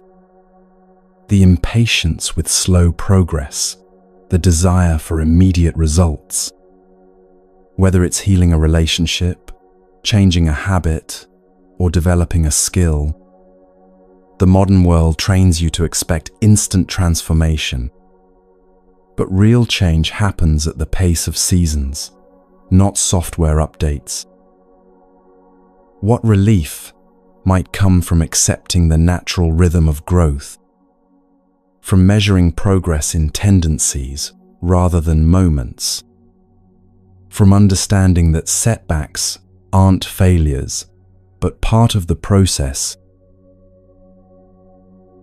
As the day progresses, something remarkable begins to happen. The visiting merchants don't just observe, they participate. They share their own experiences of betrayal and recovery. They offer their skills to help solve problems. They begin to form the same kind of connections that had transformed this village. You realize you're witnessing how healing spreads, not through preaching or persuasion, but through demonstration. When people see authentic transformation in action, they naturally want to participate in it. When they experience genuine community, they begin to believe it's possible in their own lives. A woman from the visiting group approaches Gahapati with obvious nervousness. "I need to tell you something," she says quietly. 3 seasons ago, a merchant came to our village. He sold us oil lamps that wouldn't light properly. The description sounds like it might have been you. Her voice wavers between accusation and question. Gahapati's face goes pale, but he doesn't flinch or make excuses. "Yes," he says simply. "That was me. I remember your village. I remember cutting the oil with water to make it go further." He looks directly at her, meeting her pain with his own, "I'm sorry. I know those words can't undo what I did, but I want you to know that I see the harm I caused, and I'm committed to spending the rest of my life preventing others from causing similar harm." The woman stares at him for a long moment. You can see the struggle playing out on her face, the old hurt warring with the evidence of genuine transformation before her. Finally, she speaks. "I came here angry," she admits, "ready to demand compensation, to make you pay for what you did. But seeing you now, seeing this place, I don't know what to do with my anger anymore." Sariputta gently intervenes. "Anger served its purpose," he observes. "It protected you, motivated you to seek justice. But now it has brought you to a place where something more than justice is possible. Healing is possible. Transformation is possible. The question isn't whether you should let go of your anger. The question is what you want to do with the space that opens up when anger naturally dissolves." This teaching reveals something crucial about emotional healing. You don't have to force yourself to forgive or let go. You don't have to pretend you're not hurt or angry. Instead, you can create conditions where healing happens naturally, where anger transforms, not because you should let it go, but because something more interesting becomes possible. Like a child who drops a toy not because they're told to, but because they've discovered something more fascinating. The healing happens not through force, but through attraction to something better. The woman looks at Gahapati, then at the thriving community around her. "What would you do?" she asks him. "If you were me, how would you handle this situation?" "I would do exactly what you're doing," Gahapati replies. "I would feel the anger and let it be there. I would acknowledge the harm and refuse to pretend it didn't matter. And then I would ask myself, what would actually serve the highest good of everyone involved?" He pauses, considering carefully. Punishment might feel satisfying in the moment, but it wouldn't help your village avoid future deception. Education might. Prevention might. Building the kind of community that naturally protects itself through wisdom rather than walls, that might serve everyone. You feel the profound truth of this approach settling into your bones. How often do you get stuck in cycles of blame and resentment, focusing so much on who was wrong that you miss opportunities to make things right? How much energy goes into proving you were hurt instead of healing the hurt? What if the question shifted from, "How do I make them pay?" to, "How do I make sure this doesn't happen again?" What if justice looked more like prevention than punishment? What if healing communities mattered more than satisfying individual anger? As evening approaches, the two groups of merchants begin making plans to travel together. They want to visit other villages, sharing what they've learned about building trust and preventing deception. They speak of creating a network of communities committed to honest trade, of teaching each other practical skills for discerning quality and character. What started as one village's healing from betrayal is becoming a movement toward transformation. Not through revolution or force, but through the quiet power of example. Through the irresistible attraction of communities where people genuinely care for each other's well-being. Sucha watches this planning with quiet satisfaction. His work here is nearly done, not because the village is perfectly healed, but because it has remembered how to heal itself. The Buddha taught that a generous heart, kind speech, and a life of service and compassion are the things which renew humanity, he says to Sariputta as they watch the evening preparations. I've given them nothing they didn't already possess. I've simply created space for their own wisdom to emerge. This is perhaps the deepest teaching of the entire story. You don't need to be fixed or saved or fundamentally changed. You need to remember who you already are underneath the conditioning and fear. You need space to let your natural wisdom and compassion express themselves. All the meditation techniques, therapeutic methods, and spiritual practices in the world are just ways of creating that space, ways of removing the obstacles to the love and wisdom that are your birthright, ways of remembering that you were never broken, just temporarily disconnected from your own wholeness. As the stars begin to appear overhead, the village settles into a different kind of quiet than you've experienced before. Not the brittle silence of people protecting themselves from each other, but the peaceful quiet of people who know they belong, who trust that they are seen and valued for who they truly are. Children fall asleep easily, without the anxiety that comes from sensing adult fear. Elders rest without the vigilance that comes from feeling responsible for everyone's safety. Even the night sounds seem softer, crickets singing lullabies instead of warnings. You settle into your own rest with a profound sense of completion. Not because the story is over, but because you've witnessed something that changes how you understand what's possible.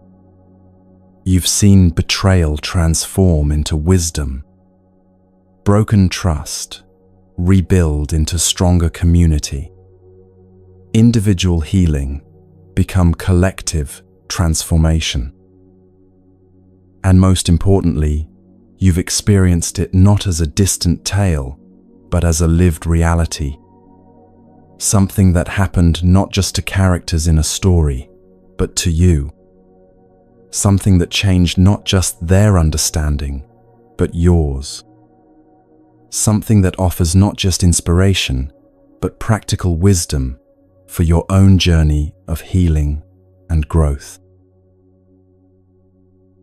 The Buddha taught that better than 1,000 days of diligent study is one day with a wise teacher.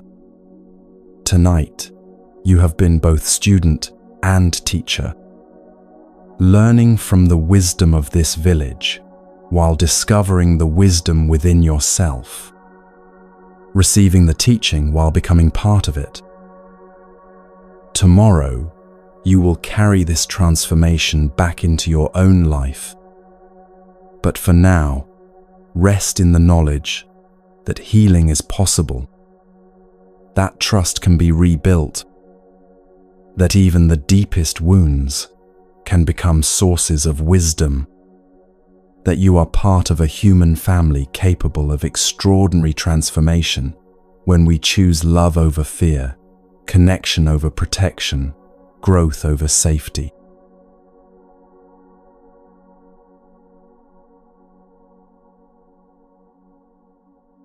The fourth day arrives not with fanfare, but with the quiet confidence of a truth that has taken root. You wake to find the village transformed in ways that go deeper than what the eye can see. The physical arrangements are the same clay houses, the same well, the same dusty paths. But something fundamental has shifted in the space between people. Where once there was careful distance, now there's natural closeness.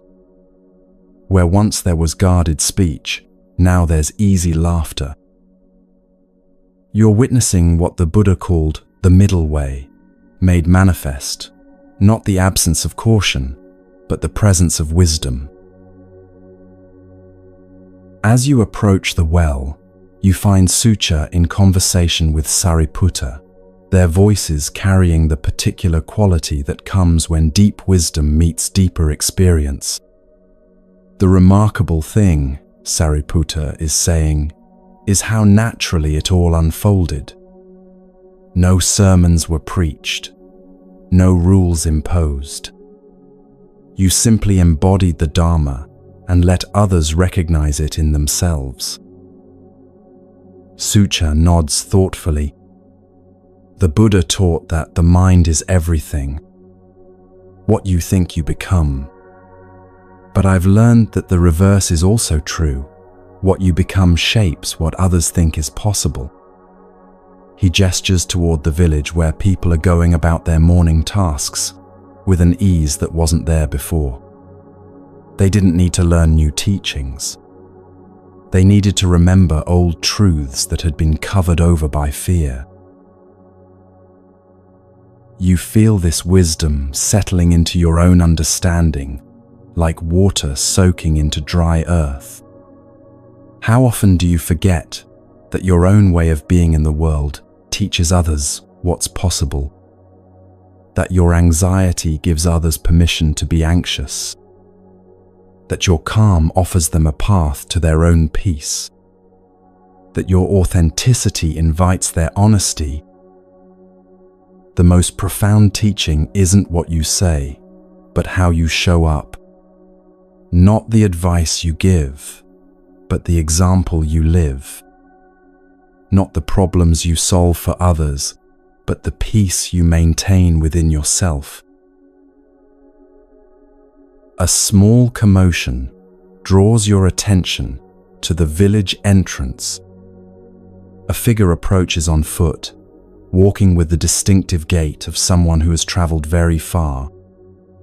As he gets closer, you recognize the unmistakable presence of the Buddha himself. Not announced by fanfare or attendants, but moving with the simple dignity of someone who needs no introduction. His arrival creates a ripple of recognition through the village, but not the frantic excitement you might expect. Instead, there's a quality of natural reverence, like people recognizing the source of teachings they've been living without knowing it. The Buddha approaches the well with the same unhurried pace he brings to everything. His eyes take in the scene, the mixed group of villagers and merchants, the children learning alongside elders, the former deceiver now teaching discernment. I heard there was a village here where the Dharma was being lived rather than merely discussed, he says with the gentle humor of someone who delights in finding truth in unexpected places. Sariputta bows respectfully. Teacher, this merchant has created something remarkable. He's shown how the principles you teach can transform not just individuals, but entire communities. The Buddha looks at Sucha with eyes that seem to see through time itself. And what have you learned from this experience? He asks. The question isn't a test, but genuine curiosity about what wisdom has emerged from practice. Sucha considers carefully before responding. I've learnt that healing happens in relationship, he says. That trust isn't rebuilt through words but through consistent actions. That transformation is contagious when it's authentic. He pauses, gathering his thoughts. But most importantly, I've learned that people don't need to be taught wisdom. They need space to remember it. The Buddha nods with approval. This is why I teach the middle way, he explains to the gathered circle. Not because it's a compromise between extremes, but because it recognizes that truth lies in balance, between trust and caution, between forgiveness and accountability, between individual healing and community wholeness. His voice carries the authority of someone who has tested these teachings, not just in theory, but in the messiness of real human relationships. You think about your own life, the ways you've swung between extremes, times when you've been too trusting and gotten hurt, times when you've been too guarded and missed opportunities for connection, times when you've focused so much on individual growth that you've forgotten the healing power of community, times when you've been so focused on fixing others that you've neglected your own development. The middle way isn't about finding a lukewarm compromise. It's about discovering the dynamic balance point where wisdom and compassion dance together. Gahapati approaches the Buddha with obvious nervousness. "Blessed One," he says, his voice trembling slightly, "I've done terrible things. I've caused suffering through my greed and deception. Is redemption really possible for someone like me?" The Buddha's response comes without hesitation. If someone truly understands the suffering they've caused and commits to preventing such suffering in the future, then yes, transformation is not only possible, but inevitable. He looks directly at Gahapati, with eyes that hold no judgment, only clarity. The question isn't whether you deserve forgiveness. The question is whether you're willing to do the work of making amends. Not just saying sorry, but living differently. This teaching cuts through one of the deepest sources of human suffering, the belief that past mistakes define future possibilities. You recognize this voice in your own head, the one that says you're not worthy of love because of what you've done, not capable of change because of how you've been, not deserving of peace because of the pain you've caused. But the Buddha's teaching offers something more radical than forgiveness. It offers the possibility of genuine transformation, not erasing the past, but learning from it so completely that it becomes wisdom, not pretending you never caused harm, but committing to preventing future harm. A young woman from the visiting merchants group raises her hand tentatively. "Blessed One, how do we take what we've learned here back to our own communities? How do we create this kind of transformation in places where people are still hurt and suspicious?" The Buddha smiles at the question. "You begin exactly where you are," he says. "You don't wait for others to change first. You don't demand that conditions be perfect before you start practicing wisdom." He picks up a small stone from beside the well. This stone cannot make the whole earth solid, but it can provide stable ground for one footstep. Your practice of honesty cannot make everyone truthful, but it can provide reliable ground for those ready to trust again. He sets the stone down gently. The Buddha taught that hatred is never appeased by hatred in this world. By non-hatred alone is hatred appeased. This is a law eternal. This doesn't mean becoming passive in the face of harm. It means responding to harm with wisdom rather than reactivity, meeting deception with discernment rather than cynicism, approaching betrayal with healing rather than revenge. You feel this teaching resonating with every relationship challenge you've ever faced. The co-worker who takes credit for your ideas, the friend who breaks confidences, the family member who manipulates through guilt, the romantic partner who lies about small things. In each case, you have the same choice this village faced. React with more of the same energy that created the problem, or respond with something different, something that breaks the cycle rather than perpetuating it. Mira, who has been listening with the intense focus that only children bring to important truths, tugs on the Buddha's robe. Why do people hurt each other if it makes everyone sad? She asks with the devastating directness of innocence.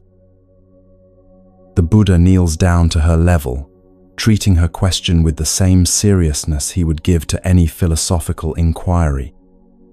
People hurt others because they are hurting inside, he explains gently. When someone is angry or afraid or sad, sometimes that pain spills out onto other people.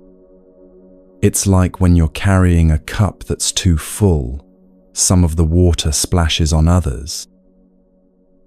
He traces a pattern in the dust with his finger. But when people learn to heal their own pain, they stop spilling it on others. They become like wells that give clean water instead of cups that overflow with bitterness. This simple explanation illuminates something you've struggled to understand about human nature. Why good people sometimes do harmful things. Why kind individuals can be cruel in moments of stress. Why people who love you can still wound you deeply. It's not because they're fundamentally bad.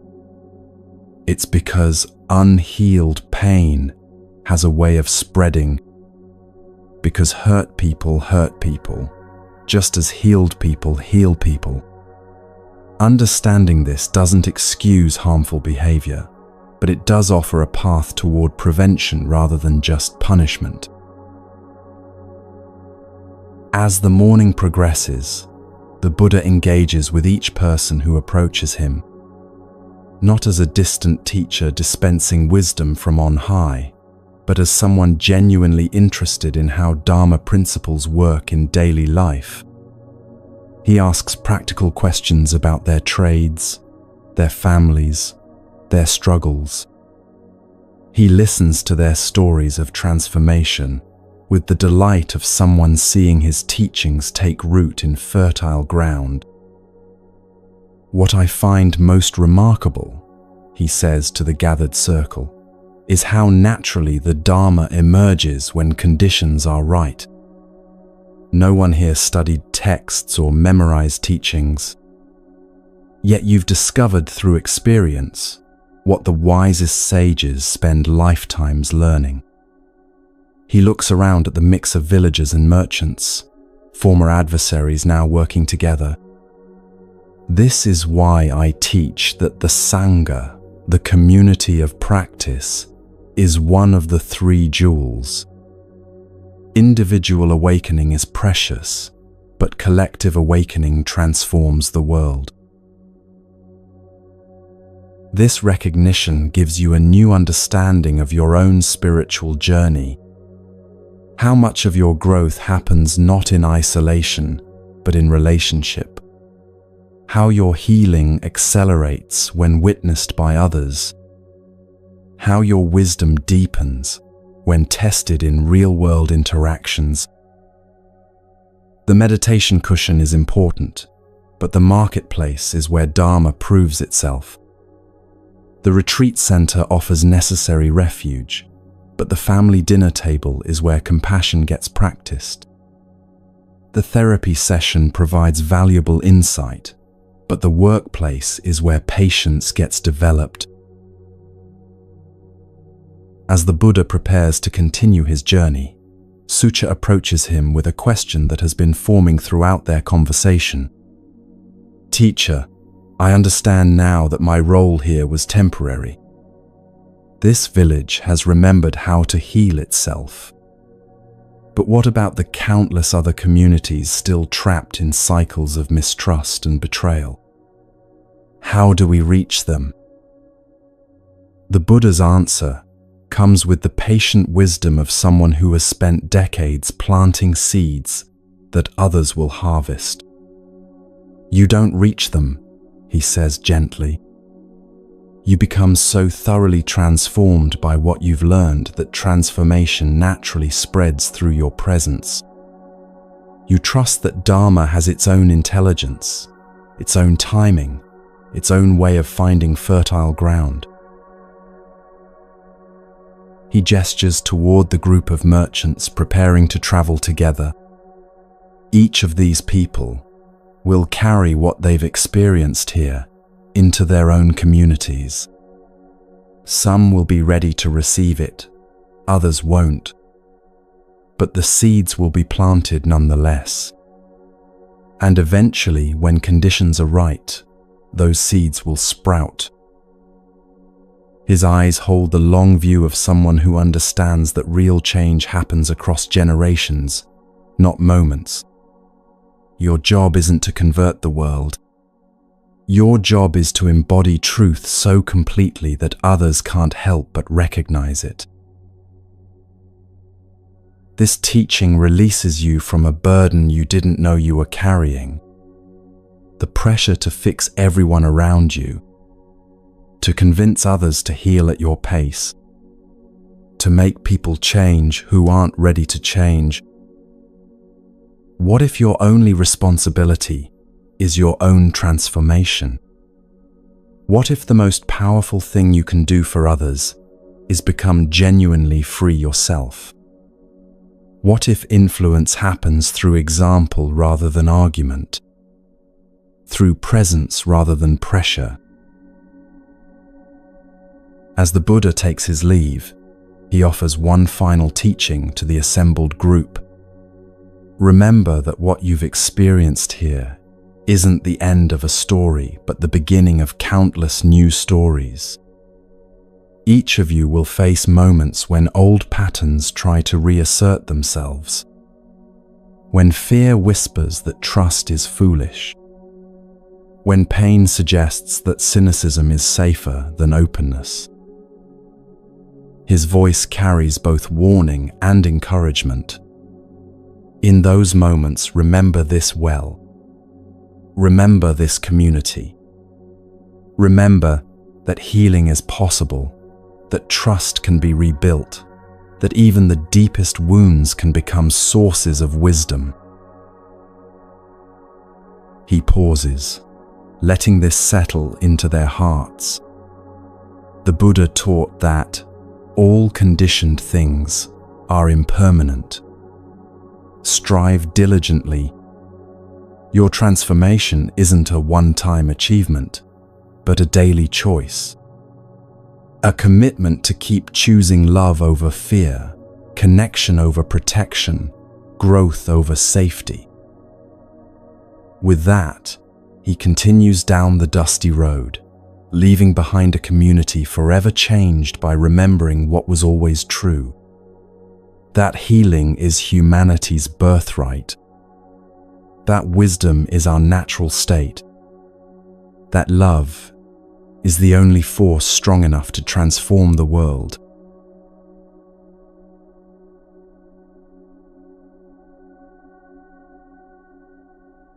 The sun sets on the fourth day with colors you've never seen before. Not because the sky has changed, but because your eyes have. The same golden light that illuminated Sucha's arrival now bathes his preparations for departure. But where his coming was marked by curiosity and caution, his leaving is wrapped in gratitude and quiet celebration.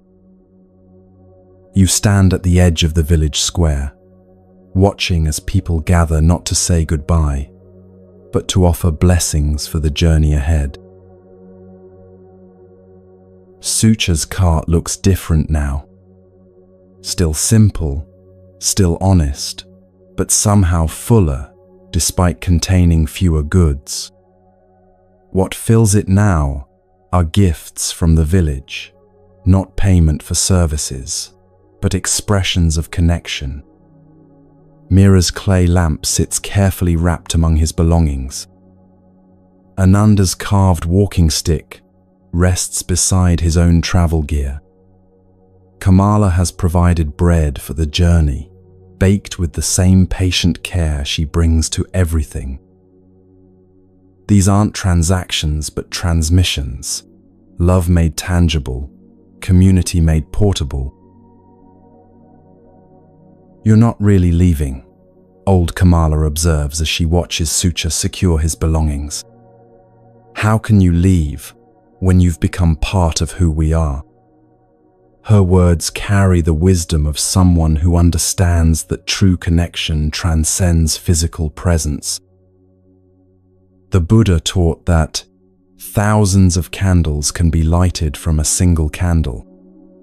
What you've witnessed here is that lighting, how one person's authentic presence ignites the innate wisdom in others.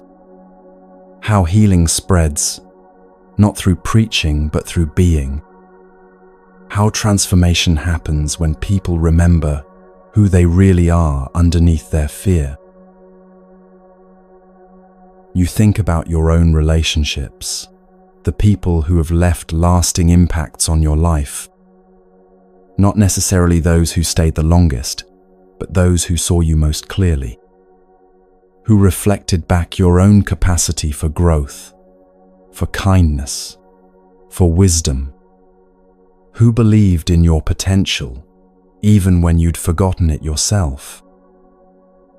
These people live on in the choices you make, the way you treat others, the standards you hold for yourself. Their influence doesn't diminish with distance or time. If anything, it grows stronger as you become someone worthy of their faith in you. Gahapati approaches Sucha with something held carefully in his hands. It's a small wooden sign, simply carved but beautifully finished. "For your cart," he says, his voice humble but clear, "so people will know what kind of merchant you are." The sign reads, "Honest goods, fair prices, patient service." But underneath, in smaller letters, are words that make your breath catch, "Trust rebuilt here." Sucha accepts the sign with the reverence it deserves. "This is perfect," he says, and you can hear he means more than the craftsmanship. It tells the truth, that trust isn't something you start with, but something you build through daily choices. He looks at Gahapati with eyes that hold no trace of judgment, only recognition. Your own sign will read the same someday, when you're ready to claim that truth for yourself. The former deceiver nods, tears gathering in his eyes. "I'm making my own cart," he admits. "Planning to travel the merchant routes, teaching people how to spot dishonest dealers. It won't be easy, facing the communities I've wronged. But I've learned something here, that running from your mistakes only makes them heavier." He wipes his eyes with the back of his hand. Better to turn around and transform them into medicine for others. This conversation illuminates something profound about the nature of redemption. It's not about erasing the past or being absolved by others. It's about facing what you've done so completely that you become incapable of repeating it. About learning from your capacity for harm so thoroughly that you become a protector of others. You think about your own mistakes, the things you've done that you wish you could undo. What if, instead of hiding from them or drowning in guilt about them, you could transform them into wisdom? What if your greatest failures could become your most powerful teachings? What if the very things you're most ashamed of could be exactly what the world needs you to understand? As the last light fades from the sky, the village gathers in a natural circle around the well. No one has organized this moment, but everyone seems to sense its importance. Sariputta, who has remained as witness to this transformation, speaks first. "What I've seen here will live in my memory forever," he says. Not because it was miraculous, but because it was so utterly natural. This is how healing is supposed to happen. This is how community is meant to function. This is how the Dharma expresses itself when people stop thinking about it and start living it. Meera stands up, her small form somehow commanding attention from the entire gathering. "I want to say something," she announces with the seriousness that children bring to important moments. "Before Merchant Sucha came, I was scared to ask questions. I thought if I asked the wrong thing, people would get angry or hurt." She looks around the circle, her young face reflecting the wisdom that suffering can teach when met with support. "But I learned that questions aren't scary when people answer them with truth. And that trust isn't something you give or take. It's something you build together, like making a pot on the wheel." Her words hang in the air like a prayer. You recognize in them the voice of a generation that could grow up different. Children who learn early that vulnerability is strength, that curiosity is welcome, that community is possible. Who won't have to spend their adult years unlearning the lessons that fear teaches? The Buddha taught that what we are today comes from our thoughts of yesterday, and our present thoughts build our life of tomorrow. Sitting in this circle, you feel the weight and wonder of this truth. Every person here will carry tonight's experience into their tomorrows. The merchants will take it to other villages. The children will carry it into their adult relationships. The elders will pass it down as wisdom to those who come after. What started as one village's healing from betrayal has become a seed of transformation that will sprout in countless places, countless times. Sucha stands, his movement signaling that the time for departure has truly come. "There's something I need to tell you all," he says, his voice carrying both gratitude and solemnity. "When I first arrived here, I thought I was coming to help a village recover from betrayal. But what I discovered is that you were never really broken. You were temporarily disconnected from your own wisdom. My role wasn't to fix you, but to create space for you to remember who you are." He looks around the circle, making eye contact with each person. This is important because you'll face challenges again. People will disappoint you, betray your trust, take advantage of your kindness. When that happens, remember this moment. Remember that your capacity for trust isn't naive, it's courageous. Remember that your willingness to believe in people's potential for good isn't foolish, it's wise. Remember that healing is always possible, not because people are perfect, but because people can change. These words land in your own heart like seeds in fertile soil. How often do you forget these truths when faced with disappointment? How quickly you can slip from "this person hurt me" to "people can't be trusted." From "this didn't work out" to "nothing ever works out." From "I made a mistake" to "I always mess things up." What if you could hold on to the larger perspective, even in the midst of specific pain? What if you could remember that one person's actions don't define all people? That one failure doesn't predict all future attempts? That temporary setbacks don't erase permanent growth? As Sucha climbs onto his cart, something beautiful happens. Without any prompting or organization, the villagers begin to sing. Not a formal song with complicated verses, but a simple melody that seems to arise from their collective heart. The words are few and ancient. May all beings be happy. May all beings be free. May all beings live in peace.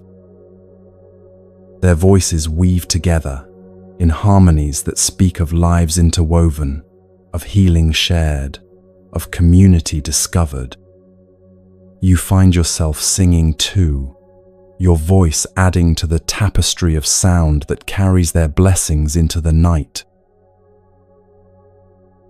The cart begins to move, slowly at first, then finding its rhythm.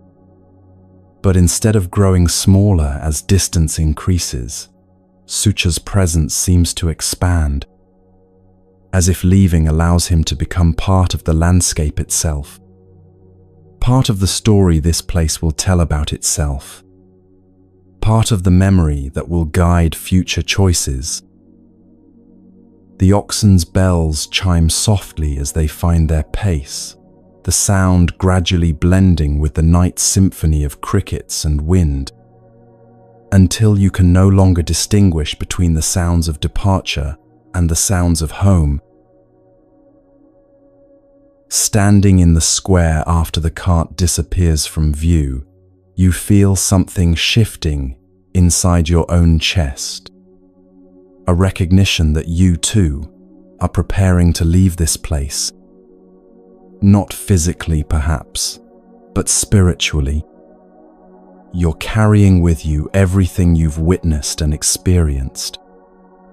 Every lesson about trust and betrayal, healing and forgiveness, individual growth and community transformation. But more than lessons, you're carrying a felt sense of what's possible. A knowing in your bones that change is real, that healing happens, that people can choose differently, that you can choose differently. The villagers begin to disperse, but slowly, reluctantly. No one wants this moment to end completely. Conversations continue in small groups as people walk toward their homes. Plans are made for tomorrow's work, next week's projects, next season's festivals. Life returning to its natural rhythm, but forever changed by what has passed through it. You walk with them part way, listening to their quiet discussions about how to maintain what they've built. How to remember these lessons when future challenges arise. How to teach their children not just what happened, but what it means. How to welcome future merchants with both openness and wisdom. These conversations reveal something crucial about lasting transformation. It doesn't happen automatically or magically. It requires conscious cultivation, daily choice, ongoing commitment to the principles that created it. Eventually, you find yourself alone by the well, sitting where Sucha sat for those transformative days. The stone is still warm from the day's sun, and you can almost feel the presence of all who have sat here.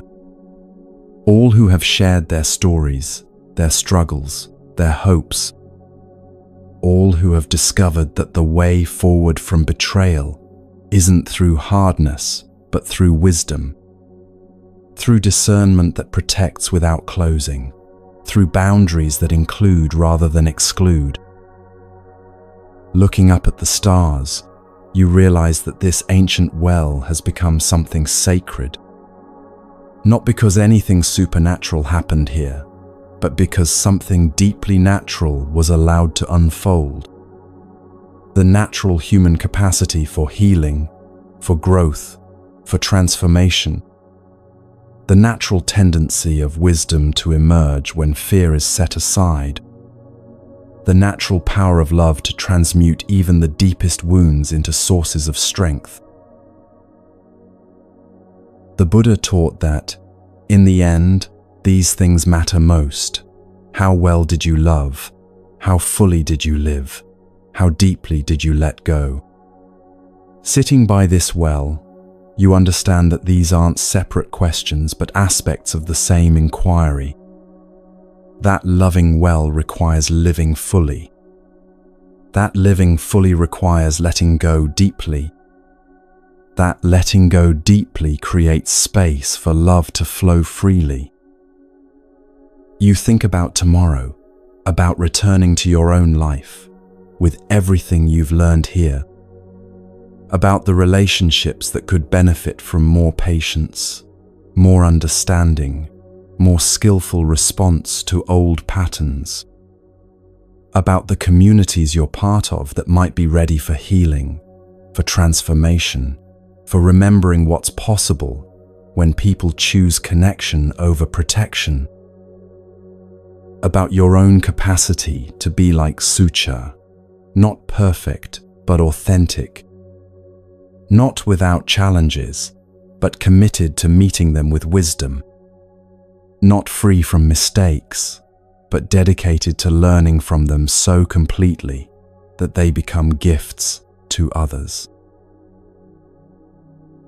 The night deepens around you, but instead of feeling alone, you feel connected to this village and its ongoing story, connected to all the other places where similar healing is unfolding, connected to every person who has ever chosen trust over cynicism, love over fear, growth over safety, connected to the great web of beings all working toward the same ultimate goal, the end of suffering and the cultivation of joy.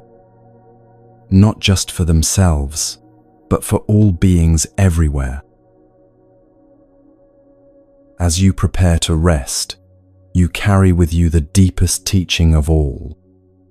That transformation isn't something that happens to you, but something you participate in. That healing isn't a destination you reach, but a direction you choose. That wisdom isn't knowledge you acquire, but recognition of what you've always known. That love isn't something you find, but something you remember you are. That peace isn't the absence of problems, but the presence of responsibility. The ability to respond from your highest understanding rather than your deepest wounds. Tomorrow will bring new challenges, new opportunities to practice what you've learned. People in your life who trigger old reactions, situations that test your commitment to conscious choice, moments when the easy path is cynicism and the harder path is trust, times when protecting yourself seems more important than remaining open. In those moments, remember this well.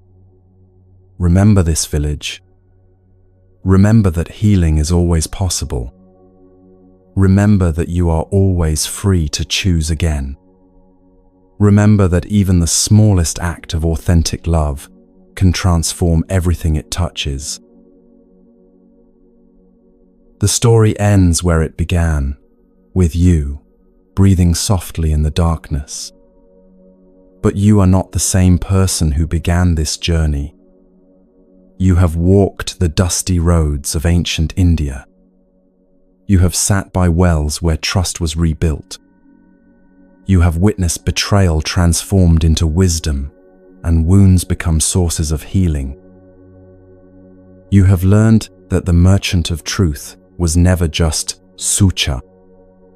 It was everyone who chose honesty over deception. Everyone who chose healing over hurting.